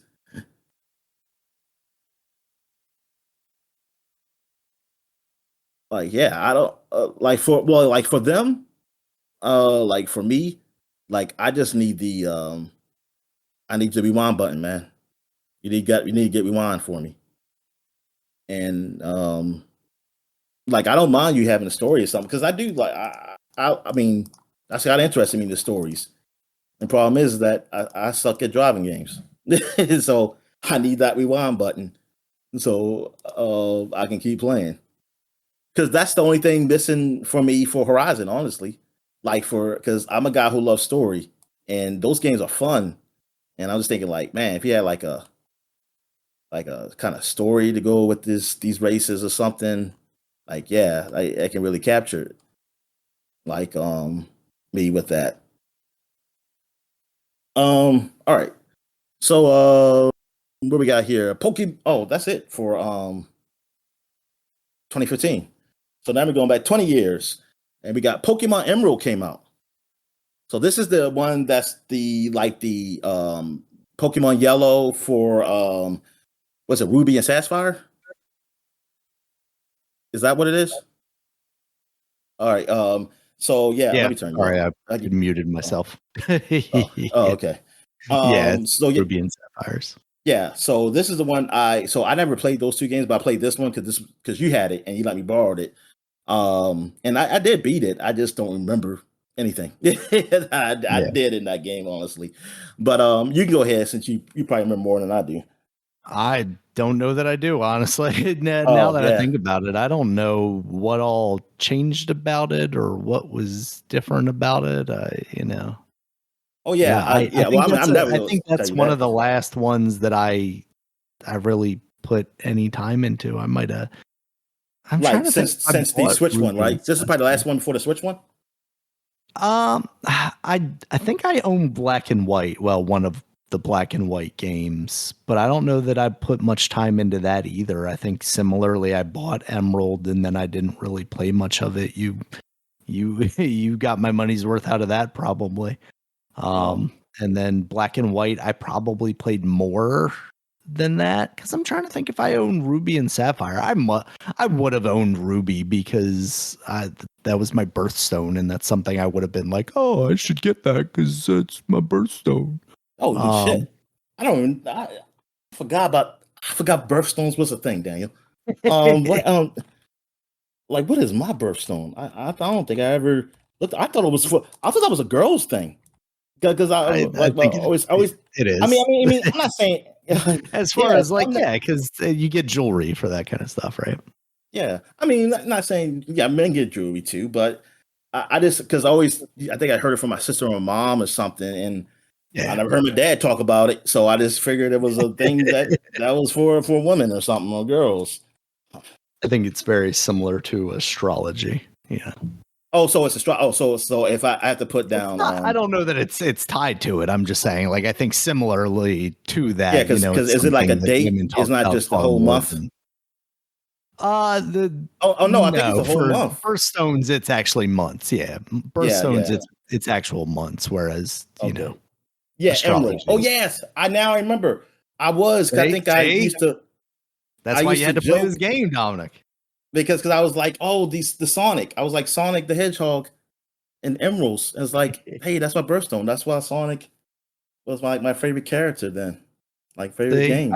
I think for me at least, it was just when I was a younger thing. It was like, oh hey, this is a neat thing that's related to my birthday, and my birthday is important, so therefore this thing is important. So yeah, so Ruby, when's your birthday? July. July. Yeah. July. Yeah, yeah. Well, so Ruby is that day. Okay. So you're the same month as America's birthday, Daniel. Yep. I was close to it. My cousin's birthday is actually on July 4th, and she was born the same year as me. So it was kind of Oh, like, okay. hey, who's actually going to be born in July 4th? And she got it, unfortunately. So What's the day of your I don't birthday? think fireworks. The 8th. The 8th. Yes. Okay. Yeah, I knew that. Daniel. All right. Now that I've fully doxed myself on the internet, Dominic. So My yes, I have social all the security information number now. is. I have all them. Yes, I have all the information. It's like, yep. It's like all you need is that, and then say, now I can break the code on Social Security and get everything. Yep. All right. So the next game, here's another racing game that came out 20 years ago. Like Forza Motorsport is 20 years old. Came on the Yeah. original Xbox. This was their answer for Gran Turismo because Gran Turismo was the king. They were the king, and like there was no other really simulation racing game that was comparable to it on any Yeah. console. It wasn't even like a third party thing for like all of them. Like the only thing you got was like the arcade racers, which they were great. Need for Speed was great then. Like this is the height of New Speed. Need for Speed, Burnout series. You had I'm trying to think what other racing game was there. I mean, you had I know the dub edition, but Midnight Club. Yeah, Yeah, midnight. yeah, the Midnight Club. I mean, you had some but you had some really good arcade racing games, but simulators like you didn't really have any really. So Xbox, man, like now they have Project Gotham Racing, which I never played. I used to think that was like a Gran Turismo. I didn't know what it was. I'm guessing is it an arcade racer? I'm guessing that's what Yeah, that it's is. more of an arcade racer. Yeah. So yeah, so then they did Forza Motorsport, and it was generally good. It like now then people say like it's very like to of course the Gran Turismo, and they said it wasn't as good as Gran Turismo then. Like, but I mean, some people said that, but I saw like the scores, like Game Informer gave it 8.5. And they gave Gran Turismo, I think 4 and 3, like in the up in the nines, Yeah. upper nines. So I was always only read with mostly Game Informer, so I always went by them. So I always saw it as like, oh, it's not as good as Gran Oh Turismo. yeah, So I'll be this like, is yeah, inferior. yeah, yes, yeah, because I was a Rex, I was a play, I had a PlayStation, I was a I PlayStation feel guy, like so I was like, even as a oh, GameCube guy back in the day, I looked at this and was like, nah, nice try. You're not going to be yeah, Gran and look, Turismo. Edge gave it an 8 out of 10. Look at them, but look at the Metacritic. The Metacritic is 92 though. Yeah. Like Electronic Gaming gave it a 9.5, Eurogamer gave it a 9, GamePro gave it all 5 stars. Game Revolution A minus, not yeah, like those were the low scores. Was the Mhm. 8 and Yeah, 8.5? IGN a 9.5. Yeah, GameSpot Yeah. 9.2. So I think there were some people who are really high on this game. And honestly, if I played it, I wouldn't. I probably can tell the freaking difference between this. Only it was like, oh, I'm still crashing into walls. Like I'm still doing the Yep. same thing. I did. I did this again. This is before they had the rewind button. Look at that. They got the Acura NSX on the front. And a Nissan 350Z. Oh, I guess that's back there. This is the one behind it. But yeah, Yeah. it's man, I'm looking at this game and the graphics. I'm not comparing it now. I'm looking like it looked good, like for that time, man. No, I'm Yeah, just saying, absolutely. like it looks great. I'm just thinking, like when I looked at Gran Turismo on PlayStation, like it's rough looking, but I was so freaking amazed when I first saw that game. Oh yeah. Like, that game was incredible. Like, it's like, wow, why these cars look so real? Then I'm looking now, like, man, I used to think this shit looked real. I said back then, and I was like, man, it's just, it's crazy how much graphics have evolved.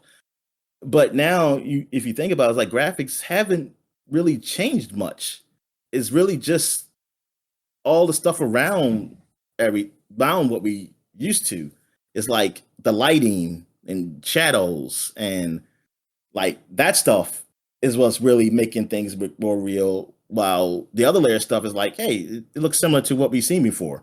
But now it's more like the animation looks a little like better or something like that. So it's like, yeah, because I remember always reading those stories like, hey, you can't, but graphics can only get to a limit because you only can get so much real, especially talking about realism, because you only can get so much real until it's real. It's like what you can't go from there. But it's really the creativity around stuff, how you use stuff, is really what makes it like really noticeable in games now. Is how they do it. The real stuff is still good because, like I said, the shadows and stuff has gotten better and it can get better and like to make things really good. But then I always think, and then it's like, do the games if you had, if you have to spend a lot of money on that, I'll be like, man, it's not worth it. It's not really worth it Yeah. because it's like all depends how you playing this game. Like if I'm playing a game slow like a movie or something where I'm really looking around, then yeah, maybe you do that. But if I'm like moving super fast and stuff, I am not looking to see how that shadow moving. Yeah, you could have fucked up and missed the shadow, and I wouldn't know because that's not what my focus is. But even though like AI just generates that stuff, automatically now and stuff, so makes that easier. All right, what else we got here? We got Star Wars Episode 3 Revenge of the Sith came out 20 years ago. Now, this game was not, well, at least in Game Informer, it was not rated that well, I believe. I think it gave a pretty low score. I still bought it because I was really interested in the Star Wars lore. And plus, Yeah. the whole thing of the lightsabers, man. Come on. Heck yeah. No, It was like absolutely. no I other. It played this was no too. other Star Wars game except for the Lego one I just bought. I just bought like a few weeks ago from that time. So I was like, you know what? It looks like when I seen the screenshots and stuff, I was like, it looks all right. It's like I'll get it. It's like it may not be great, but I'll get it. Yeah, because Game Informer gave it a 5.75. Rough. They were pretty low because looking at this, well, the 60s, like 60s, the DS and Game Boy Advance ones got 70s. I guess were they 2D? Oh yeah, I had the DS one. It was a 2D like beat 'em up basically, and Okay, it looked so awesome. yeah. So it is probably easier to make at least a decent game out of that. Yeah, I But want to say it was I probably made really, by like Way Forward or somebody. The way it looks. but yeah, I played the hell out of this game. I remember my friend, he held this game for a while because he used to go to college, so he'll have it for a bit. But I remember he was playing the hell out of this game. But yeah, I used to because I played this before the movie because I ain't seen that movie till that Saturday. This game came out. I want to say the Thursday or the Tuesday of that week. So, yeah, probably Tuesday back then. Because I know, because I don't know if they forced them to put it on the day of the game. Of the movie. I'm not sure. It says May 5th. Well, was May 5th, 2005. Yeah. So May the 5th. Yeah. Exactly. They couldn't just put it. Well, I guess that wasn't a thing then, right? I don't know. Yeah, I don't remember hearing it then because I would be like, yeah, just put that shit on the 4th. But May 5th was a Thursday. Thursday, yeah. So they say they forced them to put on the same day as the movie, even though they ain't forced the Lego. But I guess they said, nah, they ain't talking or nothing. So it's not too spoilery. Plus the novelization's out already. Yeah. So I played that game and it kind of like changed things up from the movie because I know like you fought Mace Windu as Anakin, and I thought it was going to be a fight scene in a movie where you fought Mace Windu, and the way he died, I was a little pissed. I was like, oh my god, what happened? They didn't want to just do a QTE where you push him out the window. Yeah, and we don't. Was this? I don't think it was. It was a single player game, right? Yeah, it's a single player. Yeah.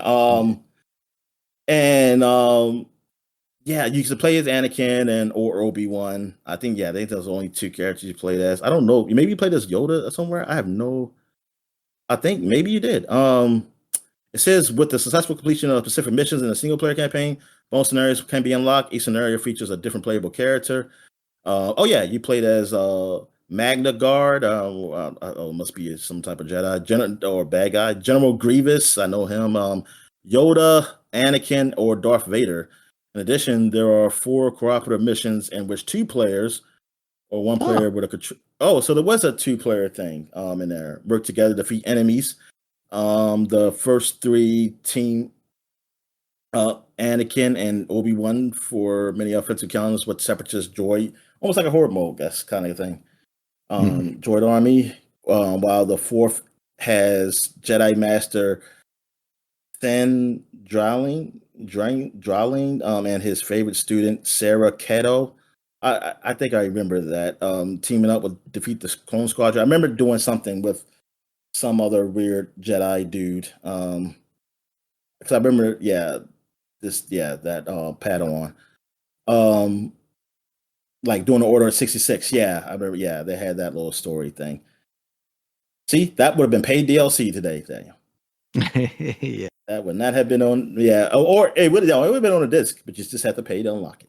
But yeah, man, this game, I mean, I found it fun. Even though, it had its problems. I mean, it wasn't a great game or anything. And like, I guess like technically, it probably was a bad game, but for me, I enjoyed it. This slicing dudes up lightsaber, going through the movie scenes and stuff like that. It was good enough for me then. So yeah, that was I mean, that's why I really want to mention it. And I'm sure it sold pretty damn well because it's the popularity of Star Wars. And like I said, wasn't that many Star Wars games really out right at that time. I mean, Star Wars, they had games that come out though. But like around this, like this is the biggest one. That and the Lego one. The Lego one was really a surprise. And like that just boost up Lego, like those games. Yeah. So that's not it really. We got two more things to announce. Not games though, but Bandai. This is still in 2005. Bandai acquired Namco 20 years ago for $1.7 billion. I hate that it was 20 years ago, Dominic. It So feels Bandai, like like, not that long ago. I don't know, did Bandai already get into games or not at this time? Like they already had some games that already did publish before they got with Yeah, I think Namco. they had already published some Okay, stuff at that point. yeah, yeah, but I always just known them as basically like a toy company. That's what I always remember them as. Like 'cause I remember Power Rangers and other stuff being with them. But yeah. So this news, I didn't really take much from this at the time or anything. Like they got Namco. It's like okay, that's good. All I know was Pac-Man and a few things. I mean, and then I always forget Tekken's part of them, but I never really think about it. That in the game you like, what's the sword game, the sword fighting game? What's it called? Shido Blade? No, the one that's like Tekken. Soul Calibur. Yeah, Soul Calibur. Yeah, I forget that they're Namco. So yeah, but this is actually a big partnership. I mean, Bandai Namco is one of the big publishers now. I mean, hell, you got the Dark Souls stuff, with them. There's a lot of Japanese games have gone under them since they had been established. Also, Activision acquired Toys for Bob, which we know Toys for Bob for is basically starting off the toy games, the Skylanders, which started the toys. What's it called? Toys of Life or whatever. What is that? What the hell was that? What was that called? Toys to Life, I guess is what. Oh yeah, what called it. Yeah, but they basically started it off from there. But now they're just kind of been sucked up into the Call of Duty engine and later on.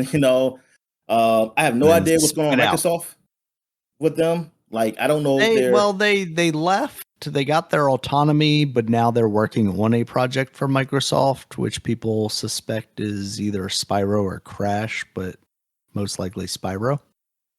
Or it should be Banjo. I mean, it should be Banjo, Dominic. I don't know how big a team they have if they could be working on two games at once, but Jesus Christ, I wish they would make a Banjo game. Yeah. So and then they did the they did some other games. Did they work?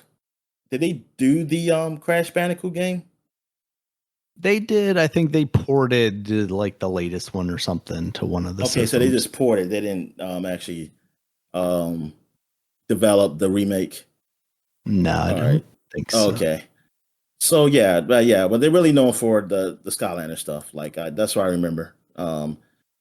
And starting off, people buying toys and putting with the games. Oh, no, I'm sorry. They were the ones that did It's About Time. Crash 4. Oh, okay. All right. They ported the Insane trilogy to the Nintendo Insane Switch. Trilogy. Okay. But they actually did do something. Okay. So but they did the Spyro Reignited trilogy and the basically the only other games that was at that time being made by Activision because all they did was Call of Duty. Yeah. And then they made more Call of Duty. All right. So that is it for the flashback segment. So now we got covers. Yeah. Yeah. So I was about to leave. So now we got covers. So when we're going to start with no covers apparently for 2015. They all sucked apparently. I'm sorry, Daniel. You highlight the ones we don't do. I reverse highlighted. Sorry. No. Actually, I don't even remember, Daniel. I don't even remember how you did. I think usually I do green for the ones we're gonna do, but I did red for the ones to get rid of this time. All right, so now we are going to 2015, 10 years ago, on the cover of official Xbox magazine. Rise of the Tomb Raiders on the front, Lara Croft was on the front. Exclusive access. This is when it was exclusive to the Xbox for a year, and they spoiled it though. They told people like we were exclusive to the console for the year, so it will be on the PlayStation next year. So it's like, what the fuck was the point of exclusive, man? Nobody bought it then, and nobody bought it when it came out on PlayStation either, according to Square. Well, scoring is square, yeah, but I think Yeah. it's still. I think it's sold. Bows, Blizzards, Bears, Laura Croft's journey to become the new face of Xbox One, and yeah, not much. I mean, no, the game is great. That is nothing with Yeah, her. It's that's just the that, unfortunate thing. it's just it didn't do nothing. It did not move the needle. I believe on the Xbox. No. If the needle was new, it was very minimal, very minimal. Um, Just Cause 3, hands on with the shooter that reinvents open world action. Darn, this is not even 4 yet, and like I'm seeing 4 all the time on like the sales stuff like that. Yeah. Um, you got Rock Band 4 up here. How Harmonix is Yeah. getting the band back together. It's like we could do it. We're still good. And it probably is good. It's just that Yeah, it you was missed good. the It was, weight. I mean, It, part of the problem was like the device compatibility, right? Like all the stuff from the 360 that I had didn't really work with the Xbox One, and then when they came out with adapters for it, the drum adapter specifically ended up being like ridiculously rare and therefore overpriced, and like I still don't have a way to combine that stuff, and that's why I never ended up, going deep into like Rock Band 4. yeah, yeah. I mean, it's unfortunate. It's just one of those things that it's like it had its time. It had its moment in time. It just couldn't. It just didn't last. It was like it just didn't last with the people. I don't know. I mean, I wish, but I think also licensing really hurt stuff like that too, because Oh yeah. maybe like if they had like, oh, like we still put up digital stuff and everything, and you still could get this music old, but it's like darn, like you can't even sell. They can't even sell the old stuff because they're like, oh, I got to renew the license with this rock band group or the singer or whatever, and it's like, damn, it's like I always hated things like that. Yeah. Because it's like I forgot what game. It was like a game, and because it had the music up there or something. Like it just makes things so complicated, and yeah, it kind of sucks. But I mean, I get that those guys they want to get their money too, because like if you're getting money from it and like you're using my music, it's like I get it, but I don't know. Yeah. Um. All right. So what else they got up here? Fable Legends. Um. And oh yeah, Lionhead's free to play future. Yeah, that Yeah, we'll that see how never that works. happened. Halo 5 Guardians. Yeah, they did change the title. Yeah, we'll see how that worked. Dude, 343 Industries talks multiplayer changes. Final Fantasy 15, the world bigger and the hairs pointier. Pointier. Um, Also, what else? Yeah, also inside Evolve reviewed. What's next for Bethesda? Best asymmetric game. Smite hits Xbox One. State of Decay hands on. Now, this is going to be the bad Final Fantasy 15, right? That until they redo Ah, it. yes. When And did Realms Reborn come?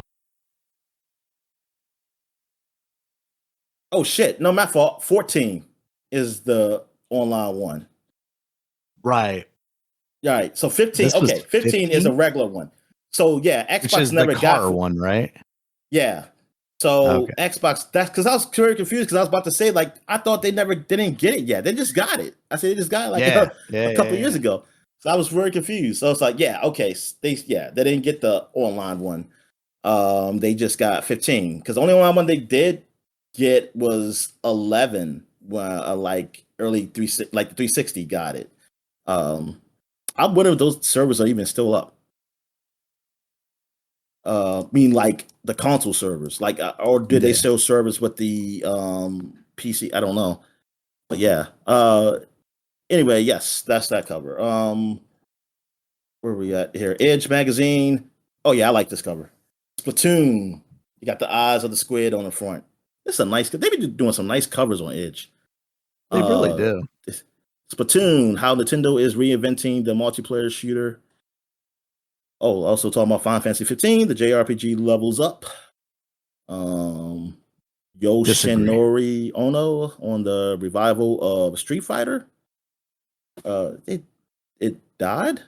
I mean, they had 4. I don't know. I mean, like, And it was definitely kind of a, return to form, right? When that next one came out. But I thought the return of form was between 3 and 4. I thought 4 was it. I always thought it was like, because I always thought Street Fighter was dead. Well, not really dead, but like after when 3, like I didn't really care. I mean, I didn't care about it, and I didn't really hear nobody really talking about it. I think I wasn't in that space because I didn't really hear nobody talk about Street Fighter like that. And then 4 came out. Did Street Fighter 4 really come out in 2008? I hate that, Dominic. That feels like so long ago now. Yeah, and then Street Fighter 5.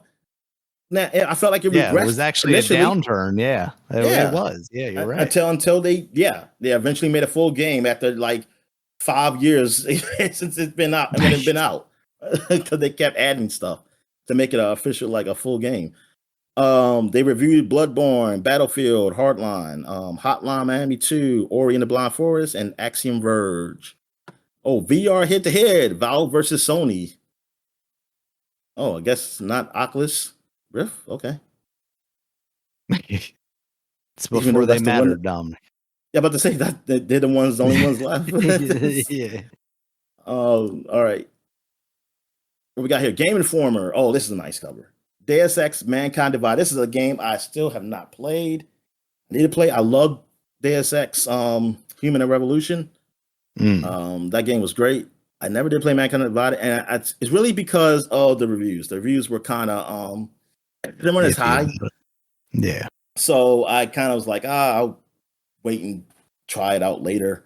Like I would say, I'll wait to buy it, and I eventually got it free, but just didn't have the time play it. But still, like, yeah, I mean, it was okay video game. But yeah, this cover looks all right. Cyberpunk thriller where player choice defines the world. This is another game that did not sell to Square Enix expectations, I believe. And now the series is definitely in limbo, or you just gotta, I mean, we'll see if sometime in the future something happens. Yeah. All right. So that's it for 2015. So now we're going back 20 years to 2005, Nintendo Power, and we got the DS, the original DS up here, the future of handheld games. That beautiful console, Dominic. You got the 10 dogs. That was so popular, and that's the right thing to do. Yes, dogs, not cats. We got Age of Empire 2, the Age of Kings. Oh yeah. Strategy games really good that game was on that. there. Yeah. And you got Castlevania DS. Did you have this one? Is this the one I let you let me hold? I know I played a DS one. I forgot. I definitely had this one. Yeah, I think I had a couple of them on the DS, I think. Meteos. What is this, like a Tetris game? Yeah, I remember Meteos being pretty big, like that, and Luminous or whatever. Like those were like the big successors to, Tetris on these portables. And Meteos what game is the. Sorry, I was just gonna say the DS launch lineup was pretty sparse, and I remember Meteos being like one of the games that everybody was like, "This is the one you gotta play." I think I tried it; it just didn't hit for me really. It was a Tetris for you. Wasn't Tetris? But what is this game right here? On the screen, it's GoldenEye. GoldenEye. Oh, okay. Yeah, which is kind of crazy to think about. Yeah, it really is. Because I think it was the new GoldenEye that they came out with. Oh wow, he did the double wielding. He going double wield a machine gun and a pistol. Like the kickback alone from the machine gun should just make you just miss everything. Like you just. All right. So yeah, that's Nintendo Power. Is there anything else I need to say? Oh, Zelda, all new screens. I guess that's for the Wii version. This is the Zelda we wanted. Dominic, the mature Zelda. I keep forgetting. Yeah, it came on GameCube also, which is the Wii version was backwards. He was right-handed, right? and he's usually left-handed. Right. Yep. Because of the remote. All right. So yes, that is Zelda. Yep. The people did not like Zelda. The cell shaded Zelda. Even though that was, to me, that's the best one. All right. So what else we got here? We got the official Xbox magazine 20 years ago. And look at this. World exclusive revealing Half-Life 2. Thing is, Half-Life 2 did not come on the Xbox. I didn't even know it was even like that was a thing that it was potentially coming to the Xbox. But it did come to the on the orange box, which came to the Xbox 360.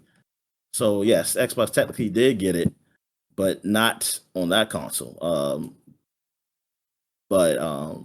Yeah, I mean, good that it didn't. You would have got a really low grade version. I mean, it still technically is low grade on 360, but hey, it was good for me. It was because that was the only way I was going to play that game. Everybody said it was like one of the greatest games ever. Also, they got Star Wars Battlefront 2 up here. Yeah, that was Star Wars Battlefront 2. The memory of me playing that, like, I thought it was just so awesome that, like, just fighting as ground troops and then going to space, or you'd be able to go in your spaceship or whatever, the X-wing or TIE fighter, and shooting things like. That was awesome. And like, I ain't playing with nobody. I mean, this is before I can play games online. I was just playing with the bots. And it seemed like people did not want to do bots anymore for a while, Daniel. Like they like they just stopped. I was like, why? Why'd you stop the bots? Now they do. I mean, like Call of Duty lets you do that, bots and everything. I don't think the latest Star Wars though. They still didn't let you do bots in the Battlefront. Let me see. Full Spectrum Warrior 2.0. Oh, they had it too. We blow the doors off all new multiplayer. I remember that. Psychonauts, Xbox Best Platformer 9.5. Oh yeah. And new Halo 2 multiplayer maps revealed.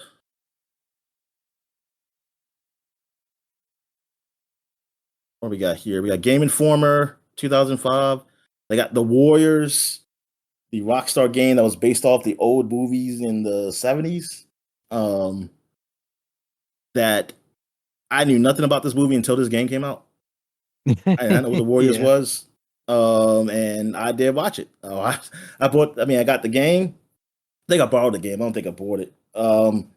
And the game was all right. It was a nice beat 'em up and everything. And then it was cool, like, especially after seeing the movie and like how they implemented stuff in the movie with the game and how to change things up. It was fun. I mean, this is like, it's like are we ever going to see anything like this again? Like this thing, like Rockstar making a game about the Warriors that was a cult movie. It wasn't like a popular movie. It was a cult movie. It was, like I said, barely nobody like knew it was. The two Housers or whatever were just like, this is our favorite movie. We're going to make this game. And like for them to do, they made this and it was turned out to be a good game. Yeah. And like, they're never going, well, they definitely never going to do that again. They're just making Grand Theft Auto and maybe Red Dead Redemption. Maybe Red Dead Redemption. Yeah. And I mean, who's to say? I mean, I don't know. They could be done with Red Dead, honestly. Like, maybe they move on to something else. If they are, I'm curious. Like, if they do another game, will it even be a Red Dead, or will they actually do what people have been asking for almost 20 years? A bully game. Bully, the college years. Yeah, I mean, you know what? It's gonna be so weird because I'm so far removed for what kids do that it will be all like I couldn't relate to probably some of the things do. Just like gonna be knocking phones out of kids' hands over and over again. Like the concept of like teachers emailing you is weird to me. Like I don't want contact with teachers. That like any contact with teachers outside of school is like that's a bad thing. Usually, it's like oh something I must have did something wrong. Like that's the only reason they would even unless call you see him at the strip club, Dominic. Like I never, yeah, I never wanted to see my teachers outside of school, like or in be in any type of contact with them. Oh yeah, they're not human beings, Dominic. Yeah, We don't exactly. associate with them. They're robots that work inside the school, and if they have outside lives, then my life has been ruined by them. Yeah, I was like, wow, that is yeah. I was like, man, that is so different. I mean, it makes sense and stuff like that. But I'm just not. Yeah, I didn't have. We didn't do things like that. Not everybody had a computer. I Yeah. mean, not that everybody has a computer now, but a lot of people they have phones. So I mean, they had something do it. But like more people, it's definitely more people have computers or something other like a laptop or something at home. But yeah, but it's like still like a new like computers was people weren't even like everybody wasn't even comfortable using it. That's the thing. Like I remember just going to the library and people like typing with their one finger. And it's like it's like it was darn, that's only like 20 plus years ago. But it's like now is even if you don't have a computer at home, you learned at school. They teach you everything at school. It's like only some people got taught in my age range, like who got taught like they had classes. Like it wasn't even like a requirement for the schools to teach. I think now it's gotta be. I mean, you can't get through life without. Um but yeah, the Warriors. But back to the Warriors, yeah, it's just so yeah. It's so weird that this game was even made, but like, man, it was pretty good. Now, did it ever come to PC? I don't think so. Oh, darn. So it's I want to say, was there a 360 version or PS3 version, or this is it? This is like the only way to play it. Is this has become a cult game, right? It's basically. Yeah, I think so. Damn, I gotta put video game. I keep getting like Warriors basketball team. Oh, jeez.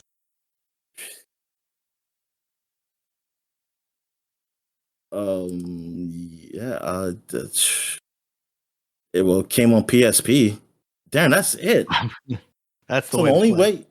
way, the only way to, I mean, man, that screen, man, looks sharp as shit. It probably does look pretty nice. The only way to play it is like emulation if you don't have those consoles. Yeah. I'm surprised they didn't port it over. Now they have PS4 on this list. I wonder if it's an online game that's available to play. Let's see. Oh, PlayStation Store. it is like one of those games that's like PS2 streaming. Yeah. Like you, Well, not like streaming, but it looks like you can play it on the PS4 for $9. It's on sale down from 15 right now. Oh, you actually can download it. Wow, Yeah. I'm surprised. Now, if I bought that for PS4, could I play it on a PS5? Oh, wait. What does it say here? When playing on PS5, the game may exhibit errors or unexpected behavior, and some features available on PS4 may be absent. To play this game on PS5, your system may need to be updated to the latest hardware. Okay, so yeah. Yeah, so I guess you can theoretically play it in this day and age on a PS5. And you know what? Maybe is it free? Like if you put a PS Plus, Let's see one if of those I tiers. sign in here. Then yeah, and I might It try still that just out. says add to cart, so no. What? Oh my god, that's what the hell.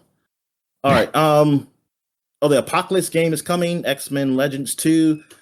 That game was long. Like it was a good game. It was a very it was long. I mean, it was that's why I remember it. I remember Foot had it, and because we played the first one, and this one, it was still a great game, but I was like, man, it was definitely long. Like it was a lot of content in that game, and yeah, it was great though. I really enjoyed it.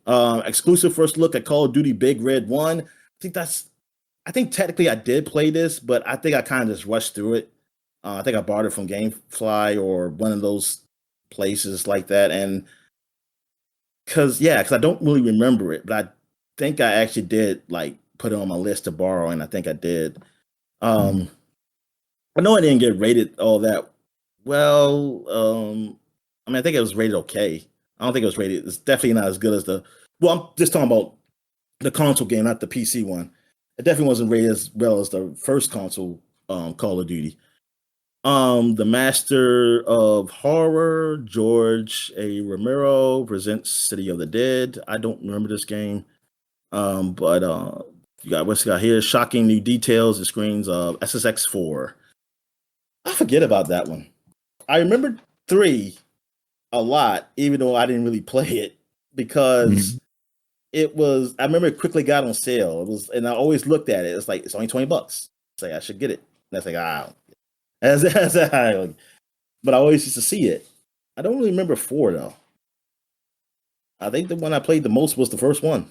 Like Tricky, it came. I mean, that was on because that was on Xbox and GameCube, but I had played SSX and Turn. I never got, and they didn't ever call it SSX2, right? They just say Tricky. This considered Tricky as the 2. Is that what they did? I think so. Yeah. I don't remember there ever being a 2 behind it. Yeah, because they said that some stages from 1 was in there. So see, I always thought it was just a spinoff. Like, so I didn't really care much for Tricky. I was like, oh, I mean, say just a few new levels. I was like, I already got the game. All right, what we got here? Is that it? Oh, yes, that's it.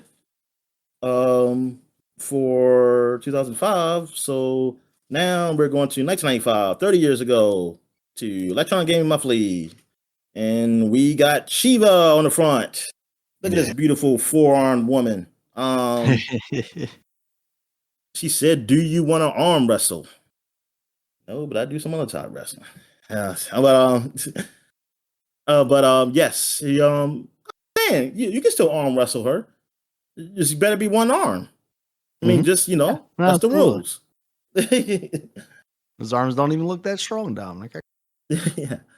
All right. So you got 10 sizzling pages, I'm guessing, of MK3, exclusive moves, incredible fatalities. I remember my friend, he was really into it, like that name, my friends and I'm just go Billy. Well, that was his short name. I think it's Billy Amin. He's not Nigerian. He well, he was born here. He's his father. I think his father was Nigerian. He was really into Mortal Kombat, man. I remember because I remember his house. I think I want to say I came over when I was in middle school one time over his house and they had 3 on one of their systems and shit. But he used to just go all deep into the lore and stuff. And man, I didn't know what the hell he was talking about. But but I mean, I enjoyed the conversation and stuff because I mean, I like watching the games, but I didn't really get into it. Well, first of all, I think when I asked for my birthday, I couldn't get it because my parents, they watched the fucking news and then talk about how violent those games were. So I just didn't. Darn it, Tipper Gore. Yeah, so I just didn't care anymore about it. I said, fine. Then I just lost all care. Like only my friend across the alley who used to play it, like he'll still talk about, but he was a Street Fighter guy. Like he was a hardcore Street Fighter. Yeah, he was damn freaking good at it. Like Street Fighter. Like he would always play on the hardest difficulty and just be going through it. And I was like, man, how the hell you do that? And his brother and me would always try to play against him to beat him. His brother would get closer to beating him definitely than I could, but he couldn't get his brother. Well, his brother. Like I think he even bought the game they bought the game himself because he was older. He was like he was like an adult. Like while Issa was in high school and I was like in middle school. Like I was early middle school, so he ended up buying a game just to practice against them. But I think he just liked it too. But yeah, man, they used to just go hard against each other. What else I got here? Previews inside: Stellar Assault, Grand Chaser, Stargate, Ruiner. I just named like 2 games, Ruiner and Stargate are the only games I can know. I don't know what Grand Chaser or Stellar Assault is. The Ooze I might know. But the only ooze I really know is Ninja Turtles. Blackfire. I heard of that before. VR Racing. Is there was a game on Sega called, I think, Virtual Racing. Yeah. And I believe I played that. And like, it was this polygonal racing game, basically. Like, of course, it's not really VR. But it's like polygonal racing, kind of like Virtual Fighter. But like racing, like I just thought it was so cool because I used to think like, oh man, this looks so awesome. These racing, these cars looking like this, like these polygons of cars. You're racing them. I think it's like F1 cars in it. Space Hawk is, I don't think that's what I want it to be, which is Hawk in space. Skeleton Crew. Wow. I feel like I should hear something like that. That's an interesting name. Daytona's, I guess, for the Saturn. Yeah. Which I have played. And Wing Commander 3. But Daytona, yeah. I remember that was part of that deal. I think it was Daytona, Knights, and what was the third game? What was the other game? Virtual Fighter. Was it Virtual Fighter? Game? Was that it Virtual sounds Fighter? Right. Yeah, that was like the deal for Sega Saturn.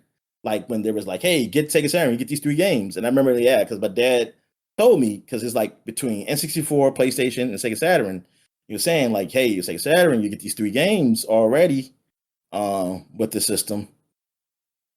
But man, that Mario though, like I Mario 64, I was like, nah, Mm-hmm. I wanted Mario 64. Like I wanted that game. It looked too good. I was like, none like that. I say none on Sega Saturn looks like that. Nah, that was my only experience with the Saturn, was playing it at the kiosk next to the 64 at like Target or whatever. And I'm like, Knights, what is this trash compared to what I'm playing over here? Up, man. Yeah, it's true. Knights is the bad. Disrespect. Even when it came back on the 360. There was a Christmas Knights, Daniel. Come on, man. Yeah, disrespected Santa too, and Jesus. Like, it's ridiculous. Yeah, I remember when it came out for the 360 and going like, oh man, like maybe I was secretly a little jealous. I want to give this a try. And then I was like, no, this is bad. This is still bad. Yeah, I couldn't really play it, man. I understand it. I think that's what it is, Dan. It's too smart for us. Maybe that's All right. So the last cover here, Game Informer, back at 30 years ago. You got Gex on the front, which is funny because this is the anniversary coming up, and they have a game, like a trilogy anniversary pack coming up. I don't know. I think it's the limited run stuff. So it's not like the actual like it's not like actual developers who are like working, or it doesn't seem like they put like I didn't see like big improvements or nothing. Like did they put any quality? No, I don't think they're doing that. I think it's pretty much just like emulation on the back end. Yeah, because that's what I was hoping. Like, is like they have hardware. Like, oh, you can just save anywhere or do something. Like, the only Gex I ever doing that is like save anywhere type stuff. Yeah. Well, the Gex the only one I played was 2. That's the one I got. And I remember I got that. It was on sale. And I said, yeah, I'll get this game. Dad said, get a game. And I think it's to give me a price range. And I said, I'll get this one. Into the Gecko. And yeah, man, that was me. I had a fun time with it. All right. Especially when I found the cheats to skip levels and stuff. When I like hard. But I thought it was funny. Like he was saying those little quips and stuff. I never played the first one because I never knew what the I think I've seen it because I remember it was the 3DO. Yes, Gex, the Gecko. Yeah. That team makes his debut on 3DO. I always associated 3DO with Gex. I just think like, oh, that's their mascot. I just think that. Exactly. Also, Primal Rage, GI previews, Time Warner's multi-system monster. Plus Tekken, Quarantine, World Series Baseball 95, and Saturn and PlayStation previews. And the first hands-on MK3. And Eternal Champions up here. That's that funny game that was on Sega. Yeah. Fake Mortal Kombat. So $3.95, man. $3.95 for this magazine. Man, that was a lot of money back then. Still is for a magazine. All right. So same magazine costs $12 now. I was about to say, Daniel, like I couldn't even see myself buying it. If a magazine came close to double digits, I can't even see myself buying it. Yeah. it would have to I be like some remember type looking of at them when they were like $8 and being like, "Oh my goodness, this is." like I don't it know had if to I be can some do super this anymore. special edition in this swimsuit. All right. So that's it. So we'll take a quick break when we get back. We get to the gaming news. All right. And we're back. So let's get to the gaming news. What we got?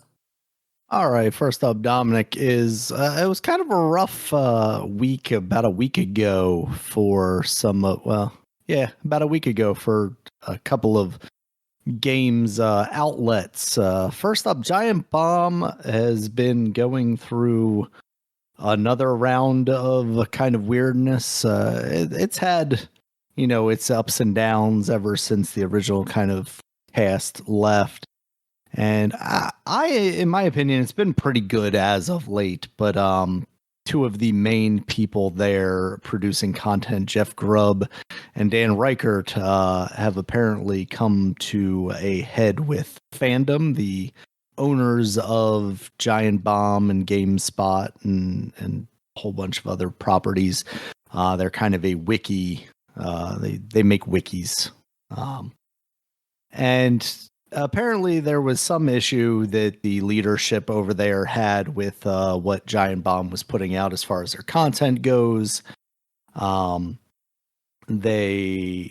guys at Giant Bomb ended up putting out a podcast that kind of made fun of the brand safety rules of their parent company, which then got taken down. And then following that, there's been a lot of weirdness. I believe Jeff Grubb has confirmed that he is no longer with fandom, and Dan Reichert has just kind of been radio silent after a Twitch stream where he basically said he was no longer going to, do any more work with them. But it has not been confirmed whether he's actually departed the company or not. They actually ran a preview that he had done for Death Stranding 2, where he went out to Japan this past week, following kind of all this drama. So with that said, everybody's been kind of calling this the death of Giant Bomb. This past Tuesday, they did not release a Giant Bomb cast, which has pretty much been a given ever since the company started. Even when one of the co-founders, Ryan Davis, had passed away, they did a podcast that week talking about that. And it has been a frequent, it has been a kind of permanent fixture in my life since kind of the beginning of jumping on board on that stuff. So it's been really weird. Now, Did you say the beginning of your life? Since the beginning of maybe, I don't know, since the beginning of me starting to listen to it, is what I was trying to say. Because I didn't start listening to it when they first popped up. I want to say like you and me talking about it, talking about like Brad talking about StarCraft or something was when I really first kind of started looking into them and whatnot. Because when I first started listening to podcasts, they were one of the first ones that came up when I put video games, and like it was them and who was the guy who was there who passed away? Brian Davis. When Brian Davis was there. Because then I told you, and I don't know if you had listened to it or you maybe you knew of them, but you weren't really talking about them, and then you started listening to them because I started listening to a lot of other people too. It was a lot of podcasts. Mm-hmm. Yes. And then as time went on, they were probably one of my favorite ones, but also they're the ones that lasted longer than the other people's too. Yeah, because that would have been around the time of like the 1UP show and stuff like that too, right? Yeah. Yeah. Yeah, exactly. Yeah, I was listening to those shows. God darn, man. That was the Wild West of podcasting. Oh yeah, absolutely. That was the time. There's gonna be a thing of this is when the podcasters blew up. It was just everywhere, and then they died down, and now it's just like a conglomerate thing of. See, this is when there was really no advertisements. That was exactly. There was a time when advertisement wasn't a thing. Then the advertisements start coming in. Money start coming in, Daniel. Yeah. And it sounds like, that's maybe part of this story. Jeff Gerstmann, formerly of Giant Bomb, one of the founders, he's out on his own now after having been fired. A couple of years ago. So he now, was fired. He didn't leave. He had planned on leaving, and it sounds like either they had found out that he had planned on leaving and let him go, or something like that. Yeah, but he was let go, which he was actually appreciative of because it meant a big difference in his severance pay. And that's, I think, like one of the things with Dan Reichert is like, it sounds like he wasn't necessarily going to quit, but he would have happily let them fire him. Now, like, an added wrinkle to this is PAX East is this weekend as of recording this. And probably by the time this goes, they had a panel scheduled. And Jeff Grubb has his own show, Game Mess. Less Than 10 Dogs and Game Mess Decides. He's got 2 podcasts with one of the guys that they had brought in to kind of collaborate while they didn't have that big a staff, Mike Minotti. So he, on Tuesday on their Less Than 10 Dogs show, had said, like, he can't really talk about what's going on with this panel, but like, things have, they had an agreement and they're just trying to, best handle it. Now, yesterday on Friday, him, Dan Reichert, Jeff Bacalar, who is with Giant Bomb, used to be with Giant Bomb East, in CNET, but he's kind of like he's kind of the suit now at Giant Bomb. I think he's like the manager there. Them and the official Giant Bomb account all said, hey, we're going to be at PAX, watch out for this panel at 7:00 tomorrow. So, and also Jan Ochoa, who it's been radio silent with him. He's been a producer.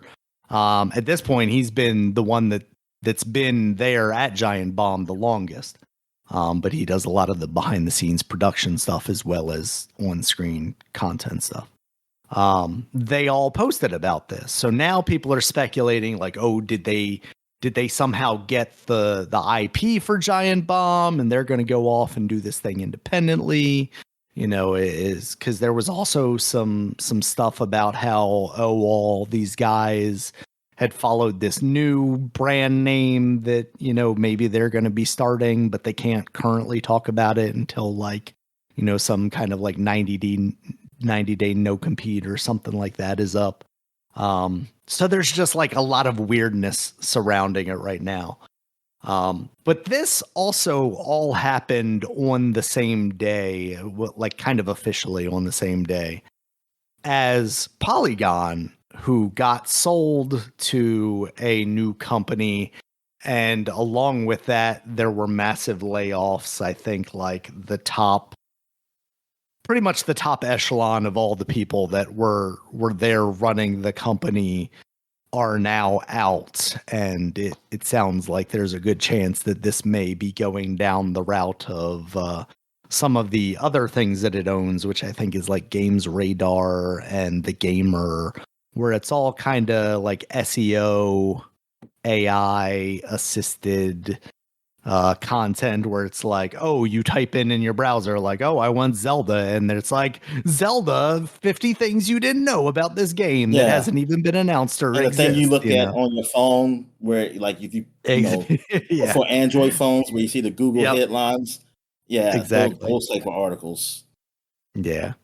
So it seems kind of crazy that in just the span of a week we're seeing 2 of the last remaining, Polygon's actually kind of new. I mean, I think we started this podcast before Polygon like debuted, didn't we? Like, that's kind of crazy to think about. I want to say yes.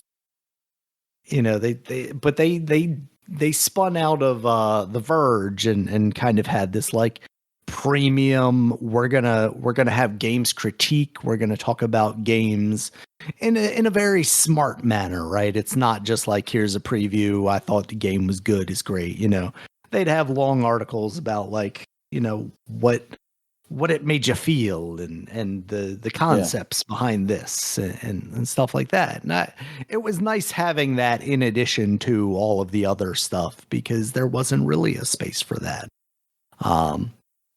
Yeah, so we got that. And then there was also news that EA had also had a lot of layoffs at Respawn, one of the few companies that we thought maybe could be safe from this kind of stuff, because they have been working so heavily with like the Star Wars IP, which it's been successful. Apex Legends. Now, well, and that's kind of the problem, right? Is like maybe Apex Legends isn't at the high point that it was at one maybe kind of brief moment, in comparison to Fortnite. Of course, I'm sure they're still making money hand over fist, but. Well, I shouldn't say that. I don't know that, but clearly not enough for EA, right? Yeah, exactly. Or not enough for, sometimes it's not really about like how much money you're making. Is that, do you need this many people to keep servers going on? If you're like, or right. like, yeah, and content is like how many people you need for that? Like probably maybe content costs money. Yeah. So in order to keep that balance sheet going, that's unfortunate. I mean, obviously, I would imagine they are working on the next Star Wars Fallen Order game or Jedi Survivor game, and now to just hear that there's wide swaths of people at that company getting fired, it's nothing new. We've been talking about this for at the very least the past 3 years now. It seems like a lot of these companies staffed up a lot during the pandemic, thinking, people are going to be at home, they're going to be buying video games, but that's not going to last forever. Yeah, I think it just speaks to the world in gaming that we're in right now. I think these people said that they canceled the Titanfall 3 again. That they were working on it. There were rumors that there was actually a pretty much been not a feature complete, I guess, version of that game.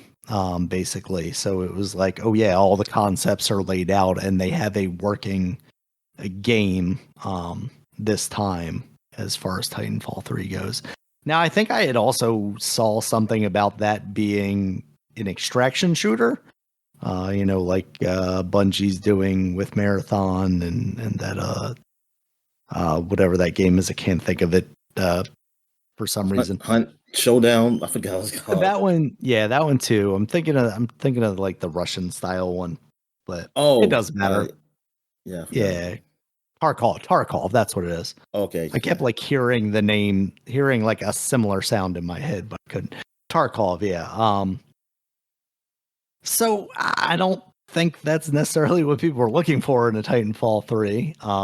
Now, it could be wrong because we didn't know what we were looking for in Fortnite, right? And then all of a sudden that they turned that into a battle royale, and now it's the most successful game in the world. Now, is it what we want to play? Not necessarily, but it's what the market wanted, and maybe they could have gotten lucky with Titanfall 3 being that for the extraction shooter space, because I don't think that space has gotten its it hasn't gotten its Fortnite yet, right? Like in a lot of ways, Tarkov feels like the PUBG to exactly. So, and I don't know, from the initial thoughts on Marathon, it doesn't seem like people are super excited about that, but I don't know that necessarily people were excited about Fortnite either. I remember at least us and about when it was initially the people we followed, we just joked about it. It's like, oh, look at them stealing PUBG's, lunch, basically. Go back to making save the world mode. And here we are, with it being literally the biggest game in the world. So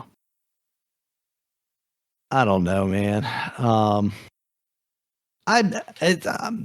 This is the other big story, but it kind of relates, so I'm just going to jump to it. In it, because video games, are in a real weird and I feel like kind of bad spot right now, Dominic, because we already saw with Nintendo $80 games and that being kind of a crushing aspect for the gaming community.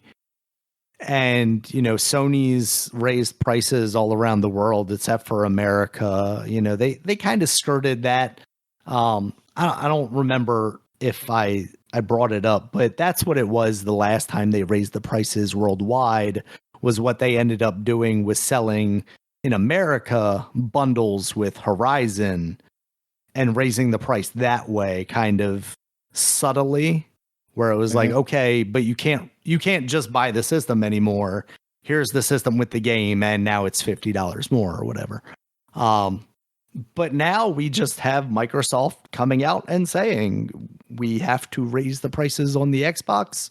We have to raise prices on the accessories, and we will be raising prices on the video games this year. Now, I don't know at what point they're going to decide the first $80 Xbox game, but I fully believe that Call of Duty will absolutely be $80. And if that's not the first one, I would be kind of surprised, to be honest with you. Yeah, where would it be then? If it's not them. Yeah, I feel like they have to make that move with that game. I don't think you come out with Fable, even though Fable's next year now, right? Or whatever you had this holiday season and say, oh yeah, this is going to be $80.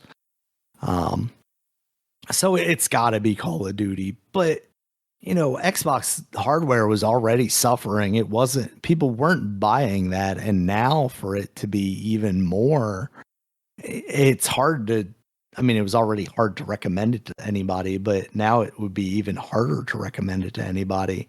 And I guess I get it, right? Like what they're doing is, okay, the few people that will buy Xboxes are probably going to buy Xboxes anyway. So we might as well make more money off of them. Accessories, obviously people, I don't have an Xbox Series X, but I've got a controller, it's a good controller. And now that we've seen Xbox do it, I have no doubt Sony will not be far behind.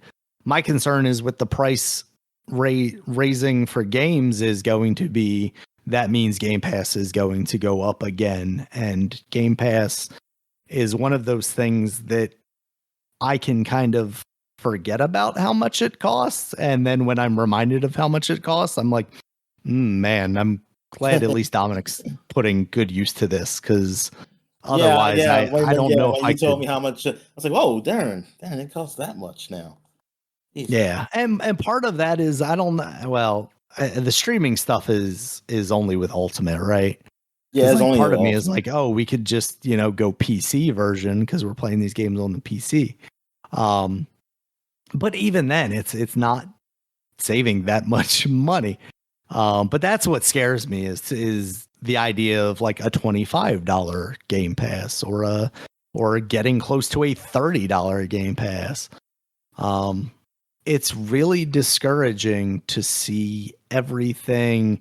We already see it in quote unquote real life. Like everything's getting more expensive, but our hobby of choice is now pricing people out of the market. And what does that mean for video games in the future? What does that mean for my hobby in the future? You're going to have... Yeah, because you're talking about things... Yeah, you're not talking about like a new console and just be expensive, like how Nintendo is like, oh, it's a new console out and is more expensive. You're talking about them raising prices of something that's current. Like electronics don't usually do that. Like they'll have to get a new iteration. Yeah, a new iteration may do that, but not the current iteration of electronics. Yeah, we're 5 years into this. We should be seeing especially these things one on end caps that's going not doing fire well. Sale prices.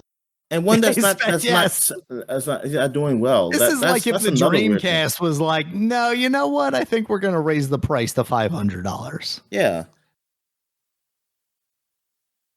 like the console is like Xbox, the console itself is it's only doing okay. Like the US, like it's way behind PlayStation overseas, and now Yeah. PlayStation I think is gaining a bigger lead now. I just read somewhere here, which I'm kind of wondering. Like I didn't click on the article because I'm kind of wondering what the date was. I say was it close when they said they raised the price? It wasn't raised, Yeah. right? Was it that what it had?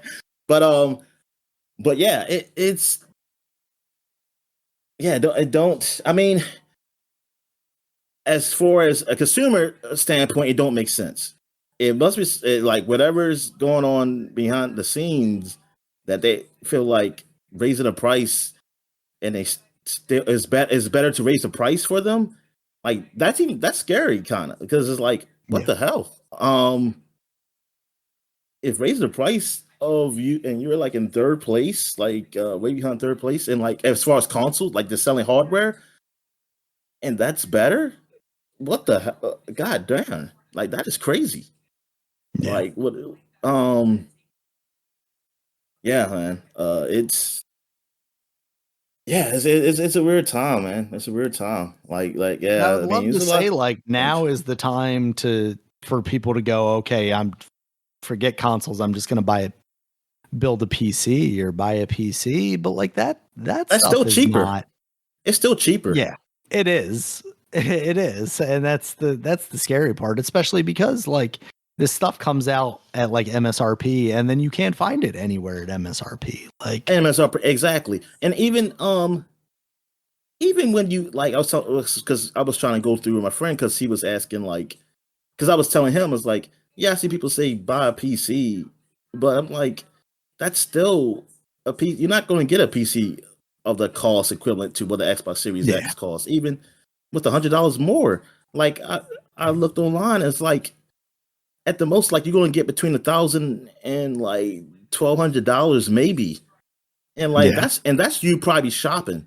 Like you really Mhm. you're getting used Yeah. parts. You're not getting Waiting new for parts. sales and things of that. Yeah, Yeah. you're not getting new parts. If you get new parts, because then if you and then because if you think about it, those parts that probably make it equivalent for a Series X, then you're going to see the cost of what the upgrade like from those is like. Darn, it's Yeah. not probably not worth me buying that because Right. upgrades only a few maybe $100 more or something, but it's like it's better, more efficient because I know it will be updated for some years while this one Mhm. will be stopped or whatever. It's like, yeah, Right. it's still like I said, like for people saying like buy a PC, like that's an investment. Like you spend time. It's not something like if you haven't. Let's play this. If you're thinking like, man, this is real expensive, this console, the PC is still expensive. Like that's a bigger investment.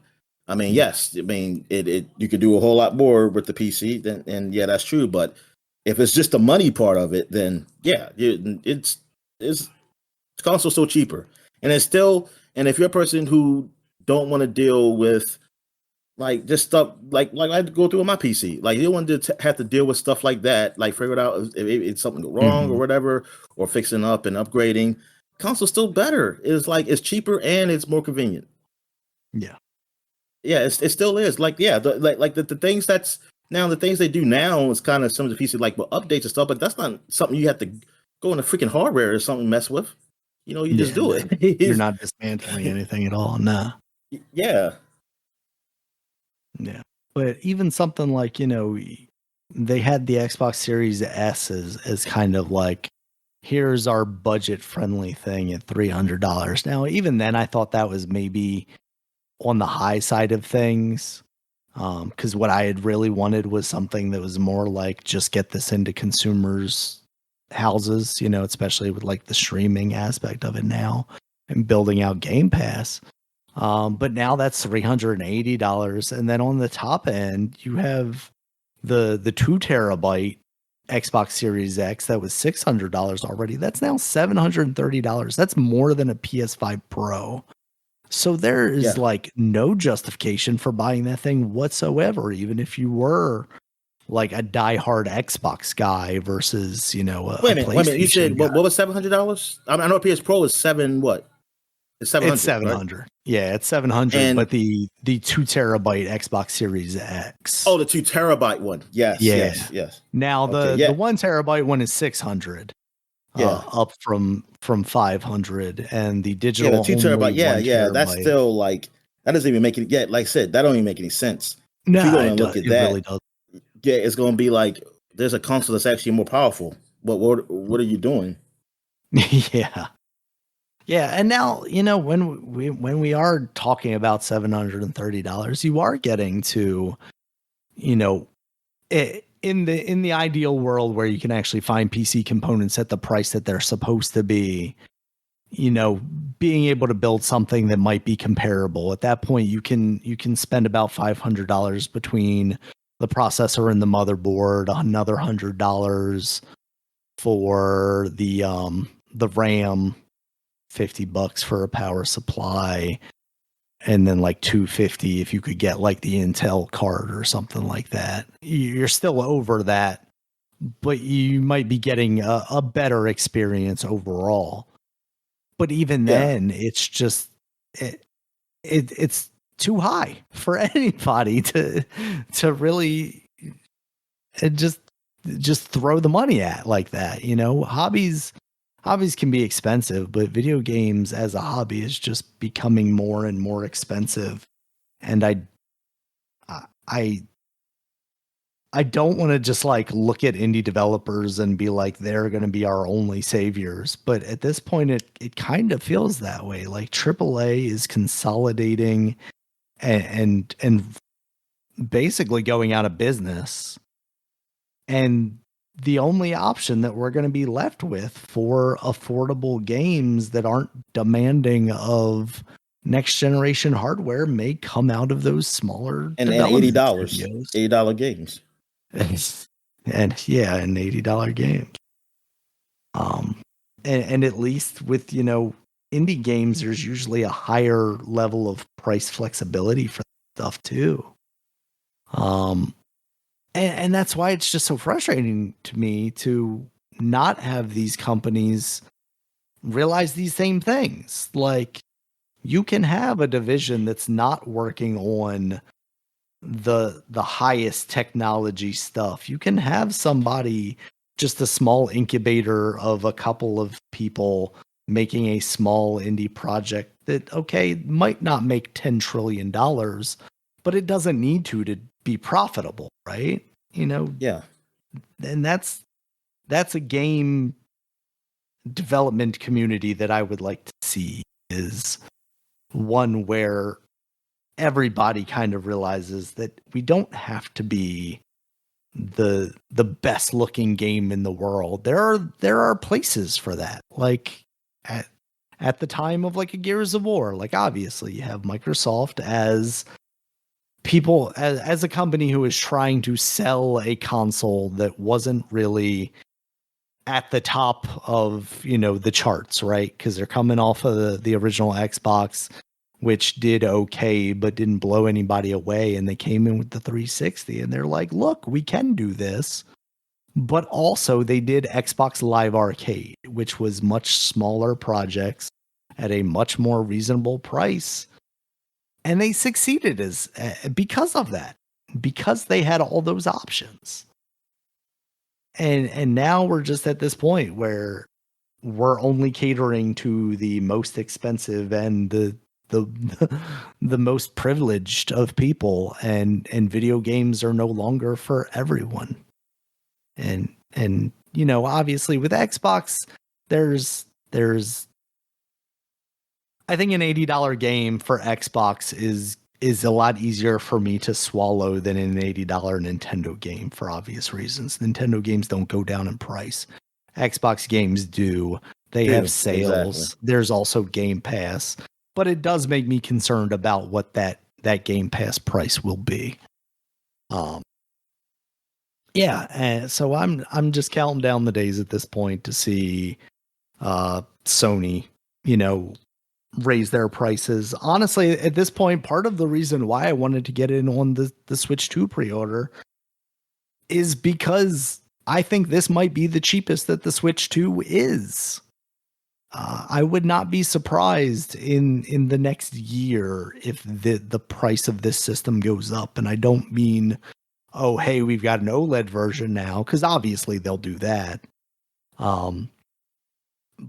But in the same way that they did with the Switch, they brought out that thing and they raised the price with the OLED, and then they just continued to have the same price for the Switch, never dropping that, never making it discounted outside of like occasionally bundling in a game.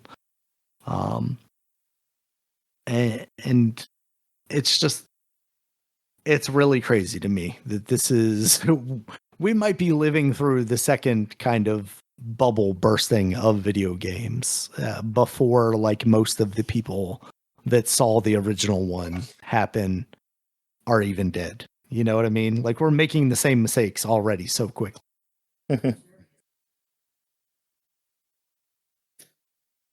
Yeah, man. I mean, I know like people used to say like I remember like even some years back they said, "Hey, video games is an expensive hobby," and all in all, it really wasn't compared to some hobbies. There's a like yeah, if you try to buy every game or something, yes, it's very expensive. Like, but Yeah. the expensive is like the real expensive stuff, like where you said, "Hey, people be priced out," is like the PCs. That was the PC area. Oh Like, yeah. yeah, that was that, and like video games wasn't meant to be that. Um, Now, like if you make it so that like, man, it's a lot of people just start playing it. It just makes it a different thing. It makes it different. Like it just changes things of what video games are. And I don't know like where the road is. Maybe is it that there's enough people out there for these games that they can pay this price? Like this price is a lot, but they can afford it. And the people who were just kind of on the cusp, like with that, like really like, whoa, this is way too much. Like, hey, this ain't for you no more now. This ain't for you. I think Like it's gonna this, be this is gonna be the year and that it's that kind of gets and it's tested, kind of right? like it's like that almost with like I said, a lot of things. Like look at sports. Like, well, it's been like that for years as far as going to games. But people like Mhm. they'll work. I mean, people die hard. They will either save money or they just invest. They do a lot of stuff because they want to go see that game, and they don't go down. I mean, sometimes they might go down to see like during the season or something like because the team sucks. They got to just get some sales or something. But so I was thinking, like especially football, like they just sell out. They already sold out. Like people buy them like beginning of the year, and then people might sell them for cheap because they got to get rid of them. Um, but yeah, but like TVs, like used to be able to just like okay, fine, it's a little too expensive to go out. I'm gonna watch on TV, but they're making it so that you can't just watch it. Like either you have to have cable or you got to buy this package or something, or some games gonna be on Apple, some games gonna be Netflix or Amazon, whatever. If you're a These true games be fan, you on. gotta have 7 different services to watch all their games. Yeah, and it's like then people's like, I can't just afford that. And it's turned out to be. It's like, look, this ain't for you either. This ain't for you. But you know what? You don't need to watch games. All you need to do is just you don't need to watch games to bet on them, though. That's true. You can just do this and like we'll show you like the little digital guy moving up and down the field like a little dot, and you can just follow that You'd be and mad at see him. how they doing. It's like man, So video game it's betting is what you're saying now. it's just yeah. I think it's coming to fruition. Like, look, man, like the things are changing, and I just want to know like where people are going to be at. I think some people are going to realize like, wow, I wasn't middle class. Like this is like I have delusioned myself to knowing what the hell middle class is now anyway. I mean, not really just, but it's just the way the market and the way society is built. Like, I mean, it's not supposed to be this way. It's not supposed to be this way. But thing is, we ain't fight hard enough to fight against it. It ain't supposed to be just like 10 trillionaires. something that hold all the wealth. Like it's not supposed to be. It's supposed to be. We supposed to hold more wealth than any of the richest people. Like the people should have more wealth, more money than. How does that even make any sense? No person or like persons, like just a few of them, should have more money than everybody else in the world together. Put together. That doesn't make any sense. That don't happen. That's not supposed to happen that way. How does it benefit society? How does it even benefit them? And people still still under that mindset of like, hey, I'm okay with that because hey, would you do this? It's like, how would I even get in that situation that they get in, that they got to get to be in that situation? Yeah. Like the things, like what? Tell me exactly what they did. Well, you pull yourself up by your bootstraps, though. That's what I say. Tell me exactly what they did. Like exactly what they did. Because I'm telling you, some things I probably wouldn't have done. To get to become that rich. I probably still be rich, but I probably wouldn't do some things they done to get to that point. Because you don't know what exactly they done. So you wouldn't have flown on the Epstein jet, is what you're saying. Yeah, that's what I'm saying. It's a lot of things those people did. It was a networking thing. That's all. That screwed other people over. Like some things, like some people, like even if I knew, like, oh, I screwed this over, I get more money. I probably just wouldn't do it though. It's like, oh yeah, I mean, it's like do it. Like it's probably something that didn't have to be done. Like, yeah. And I mean, yeah. And the things they do, like they do stuff to hurt you. Like you don't even like some people don't even realize. Like that's the reason why it's only like so many certain companies or things of that nature. Or like, oh, why these like, or like the housing, like people who just be buying up houses and stuff, and like so they make people just rent or whatever. Either they mark it up or they make you rent. They don't want to sell it to you, even if you afford to buy it. Like those people, those are evil people. I mean, there's nothing good about that. You can't just say like, oh, but they just want to make money. That's it. Well, they're okay. Still evil though. They're making the money off the back of you. Yeah.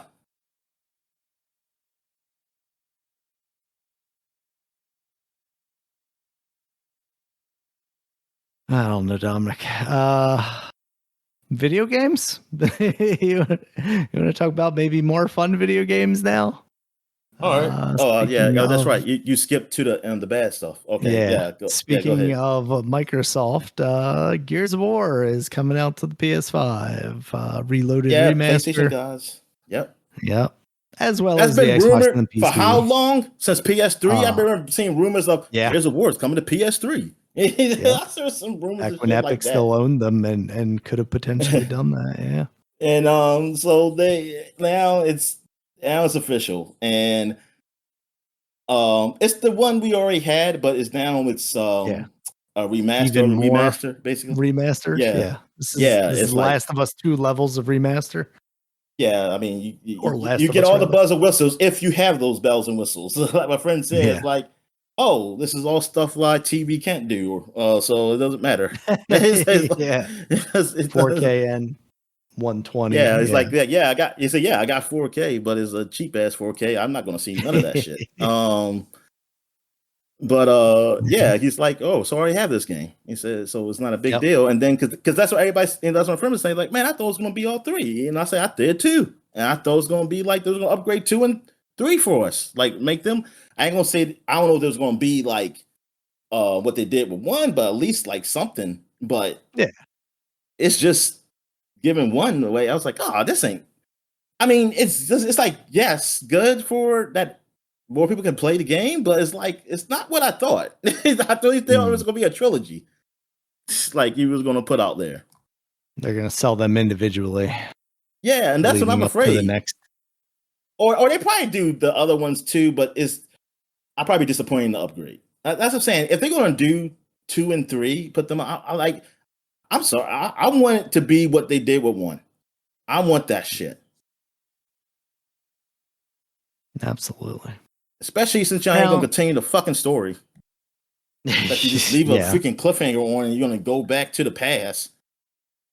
Like my Where friend, there's no said, chainsaw guns. it's like years. He's This saying is a series that built game. on chainsaw guns. It was like this is the game that probably should have came out instead of 4. Then if he was going to do this, like this, yeah, this should have been it. Like, why would you start this story off and do it? Like, was it really that many people who really didn't like it? I mean, I've seen people like really like, oh, I don't like playing as Kate and blah blah blah. But I mean, I don't know how many voices are there. It's the internet. It's not a real place, so I don't fucking know like how that is.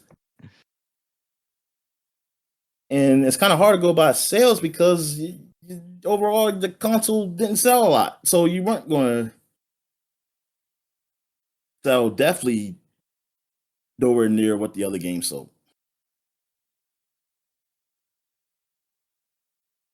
All right. Now, along with this, it's going to be $40 coming out August 26th. Anyone that owns the digital version of the Ultimate Edition already will get Reloaded free. I'm pretty sure I don't own that because it was just like, oh, I'll play that on Game Pass or something. I want to say at the time. So yeah, it'll be on Game Pass, I'm sure. So if I want to play Gears again, I'll just play it there. While we were away, there was also a Borderlands 4 PlayStation Direct. I know we both watched it. You are far more experienced to know what the differences in this new one are.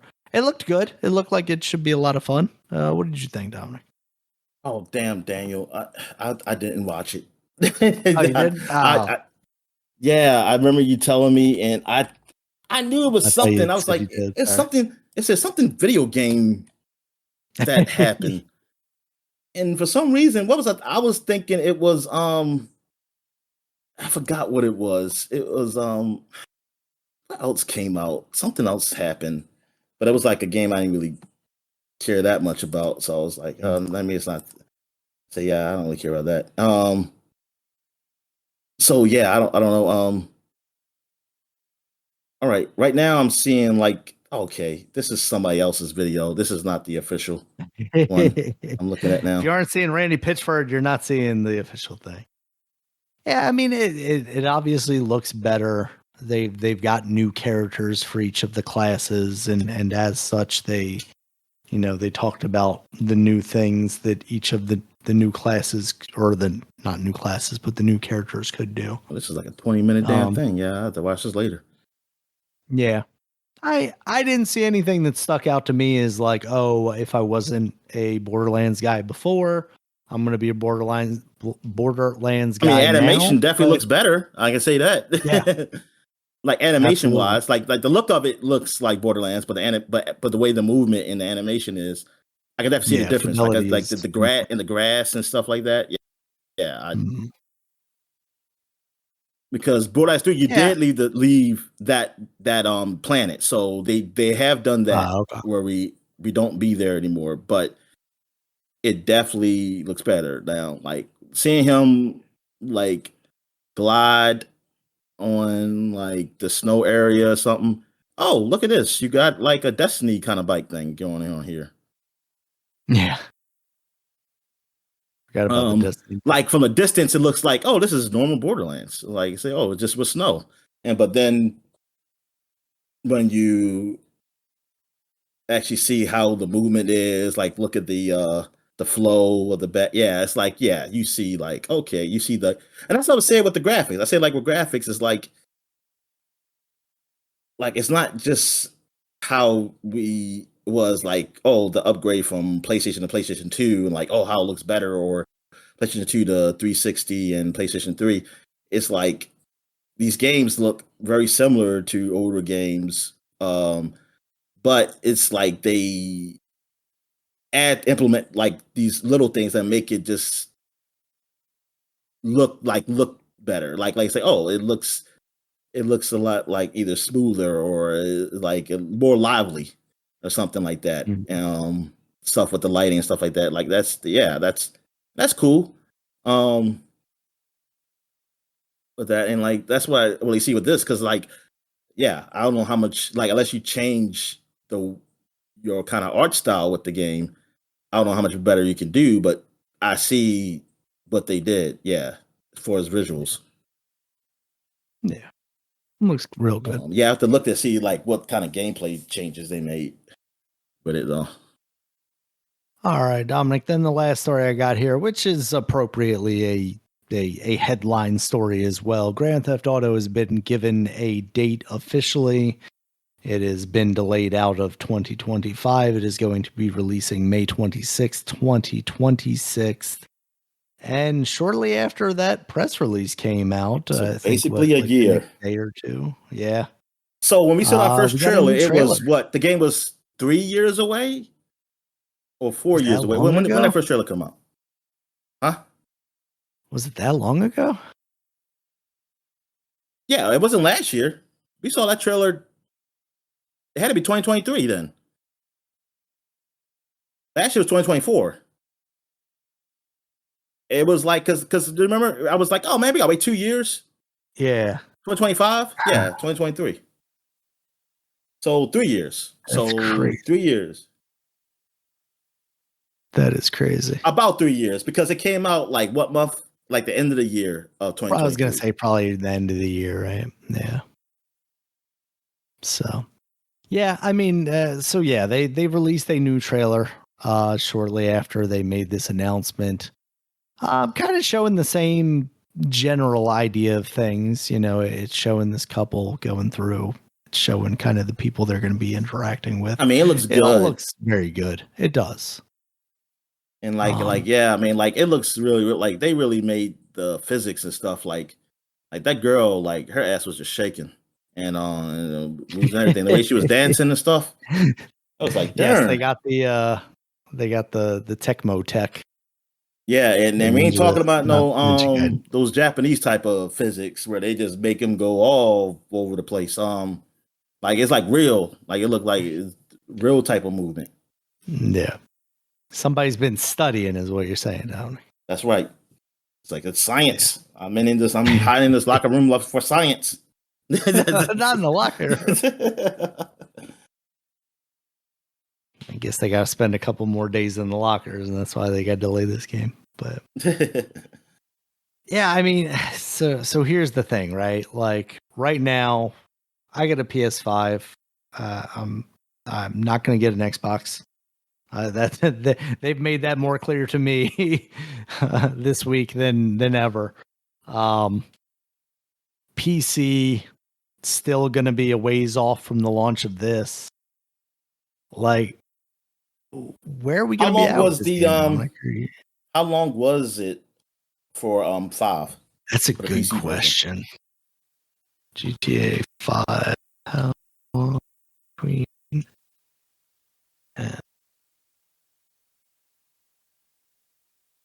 Let's see. September 2013 for PlayStation 3 and Xbox 360, and in November 2014 was PS4 and Xbox One, and April 2015 for Windows. Still didn't come out for the PC. It came out on those. So about a year and a half. Yeah. So maybe a year and a half, or if we're lucky, sooner.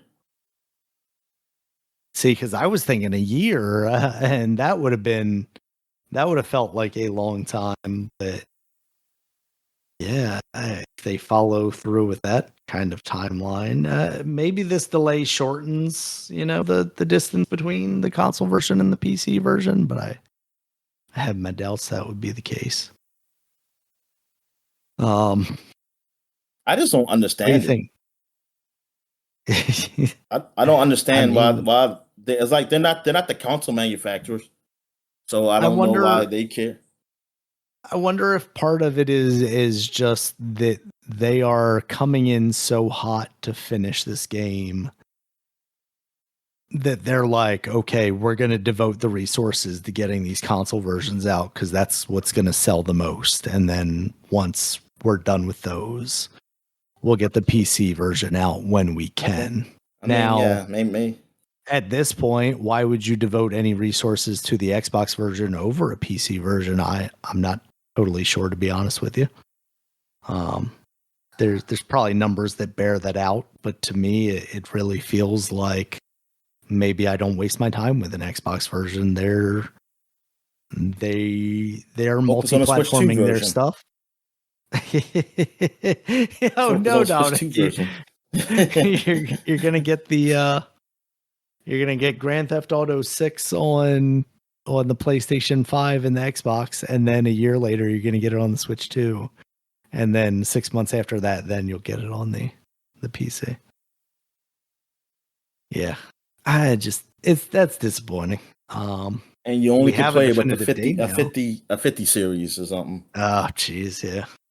That's gonna be the real question, because I remember trying to play Grand Theft Auto 5. Yeah, I mean, another question is with games in general, like, because everything's costing so much. What the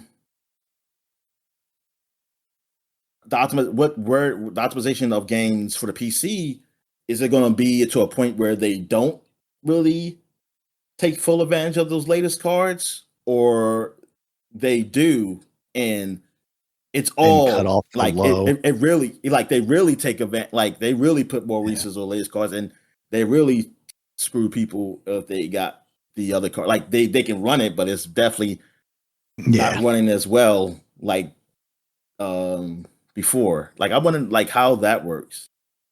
How would that work? Yeah, that's definitely going to be interesting to see how that shakes out. Because I mean, the crazy thing, or everything's right, happening to stay the same, which I mean, I mean, I would like rather have that, but it's But I mean, right I'm now just thinking, like, you if they see the cards with the most power, like the latest gen cards, you see them with the technology that allows you to like up-res games and play at a lower resolution and stuff like that, which is what you would really need out of a lower price card. Give me the fake frames and the fake resolution versus, having to spend $10,000 and still get fake frames and fake resolution, just to pump it up to 8K or whatever. I want to go from 4K to 8K. Meanwhile, I'm over here and I'm like, I'll take 720p up-res to 1080, please. Can you just release a lower price? I just wanted to run, like, either run consistent, Yeah, exactly. Just give me a card that will let me play this game at 60 FPS consistently. Yeah, I mean, so now we've got some time to to see how things are going to shake out. I think Grand Theft Auto is not going to be an $80 game, Dominic. You don't think so? I don't think so. I think it's going to be more.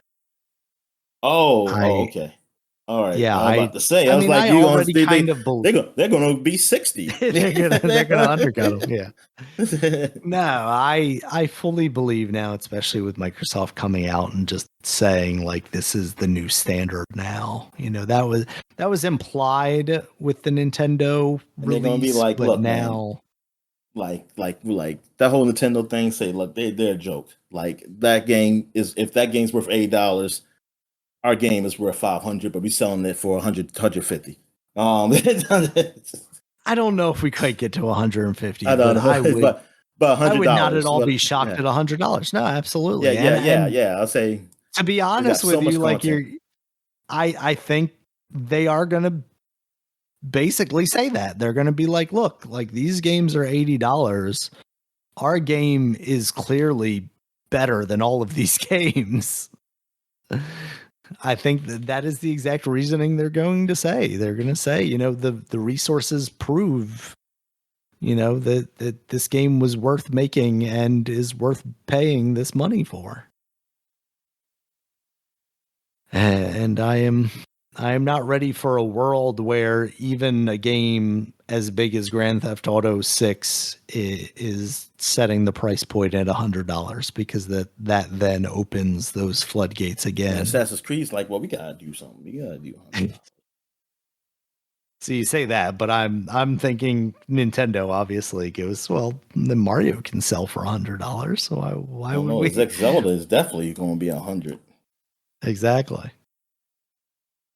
Here's this Donkey Kong game at $90. You can have that trash. What was the last Zelda game called? The last Zelda game, Tears of the Kingdom. Tears of the Kingdom. But yeah, I mean they're selling you Breath of the Wild again for $80. So I have no doubts that if someone else raised the prices of video games again, that they would not happily take that opportunity to show you that they are selling a premium product. All right, Dominic, that is the news I had for these past couple of weeks. Anything else before we roll into new releases? Nah, man, I'm good. All right. New releases, Dominic. We got Forza 5 that's now out on the PlayStation 5. Finally. So we're getting to the point. And I heard it's doing pretty well up there. Yeah. Which, like, good for them. This is what they wanted. Killing our American systems. Yeah, because they yeah. Well, the PlayStation ain't putting on freaking games also. There you go. Microsoft is helping them out. That's true, yeah. All right. Also, we got Fragpunk now out on the PS5 and the Xbox Series X. That is that 5-on-5 shooter that's been out for the PC for a little bit now.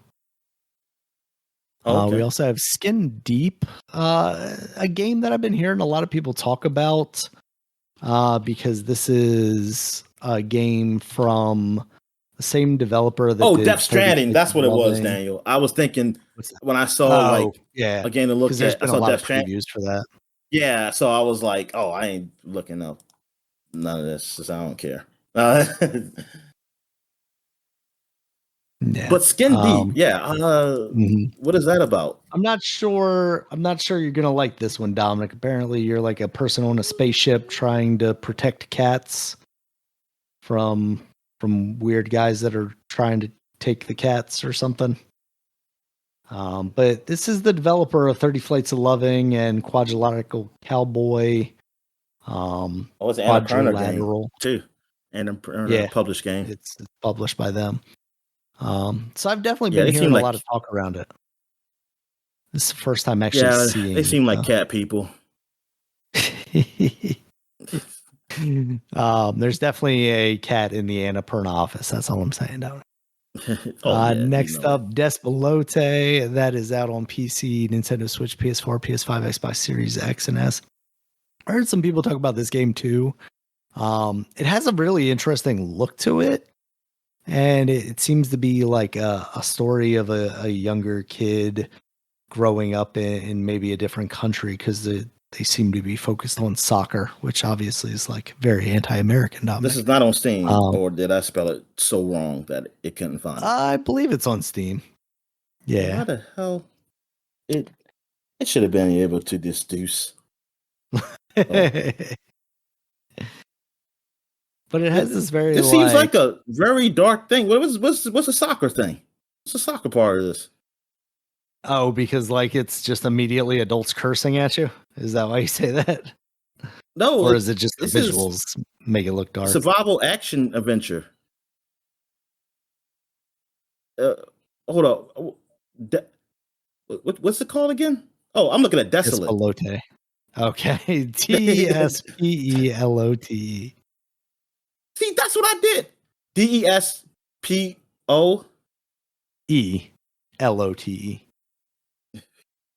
PE. Well, it is a slice of life adventure. Put one letter wrong, and Steam cannot get what I was trying to say. It's like this guy wouldn't be interested in Spanish games. Desperate play. Oh, here it is. Here it is. I don't see it. Okay. Yeah, Despelote. Yeah, it does look but like it has like this very like Adult Swim show, look to it. Like an Adult Swim show or something like that. Yeah, with like these cut out like black and white characters. I've heard really positive things about it. It seems kind of cool. From the publisher who brought you Firewatch, an Untitled Goose Game. Ecuador. All right, next up, we got Age of Empires 2 Definitive Edition. That's down on the PS5, another Microsoft product. High Oh, on okay. I was Life. about to say, it's like this released already. Oh, Yeah. yeah. So PS5. Yeah. High on Life on the Nintendo Switch. The Midnight Walk is now out on the PC and PS5. That's that claymation looking game with like Oh, freaky yeah. Tim Burton looking characters. The couple So, of reviews I've seen on it so far are like okay, like they're high eights. so is it Mid to like high. also like that Halliburton game? Whatever it was, that Yeah, claymation it game does that look a was lot okay. like Harold Halibut. Yeah. Halliburton, yeah. I said Halliburton. Halliburton. Halliburton, yeah. Yeah. Dick Cheney's in there. Just trying to Yeah. sell you oil. All right, and then we have Revenge of the Savage Planet now out on the PC, PS4, PS5, Xbox I'm just X, putting the and wrong name. I'm getting Midnight Walkers, a scary game. What was it called again? The Midnight Walk.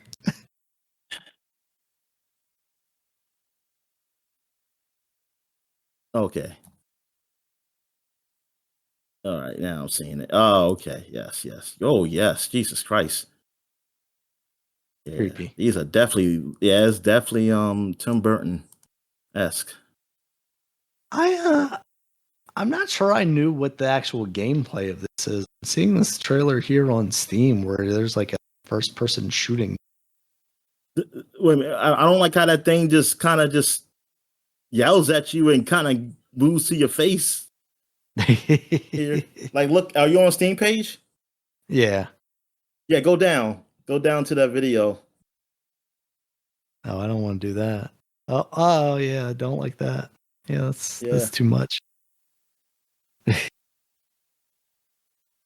but that looks cool. Oh yeah, and I forgot that does have a VR.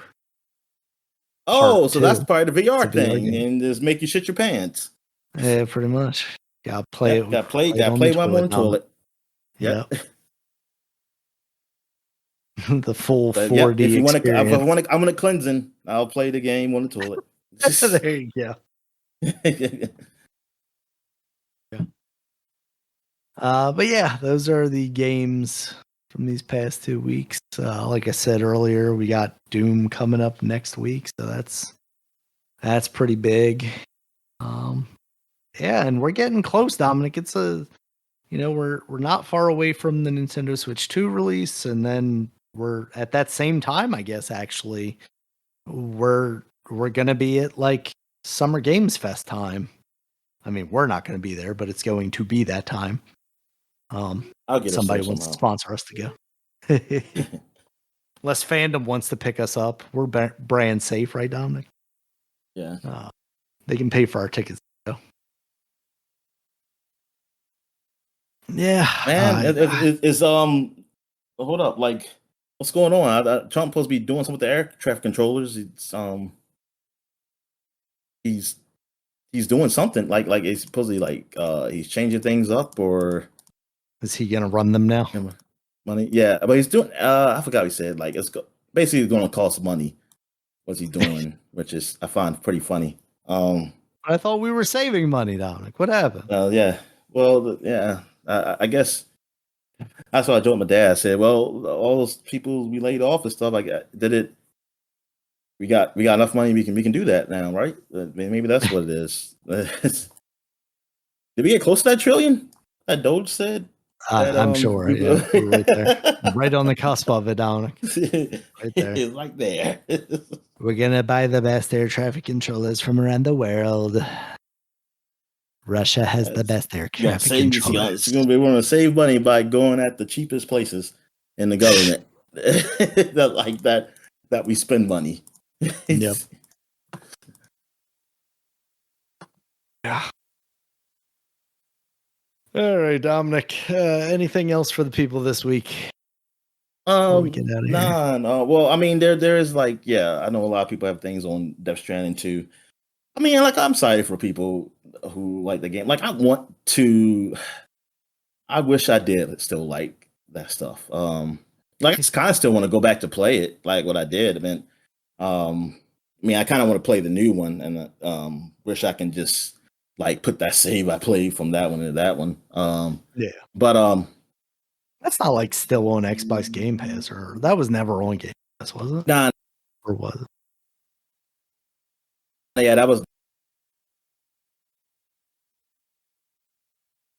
ever on Game Pass. Yeah. Apparently, Xbox services has issues right now. It says right here, you might not see a game you're looking for in the store right now. Okay, I see. I ain't got the same error.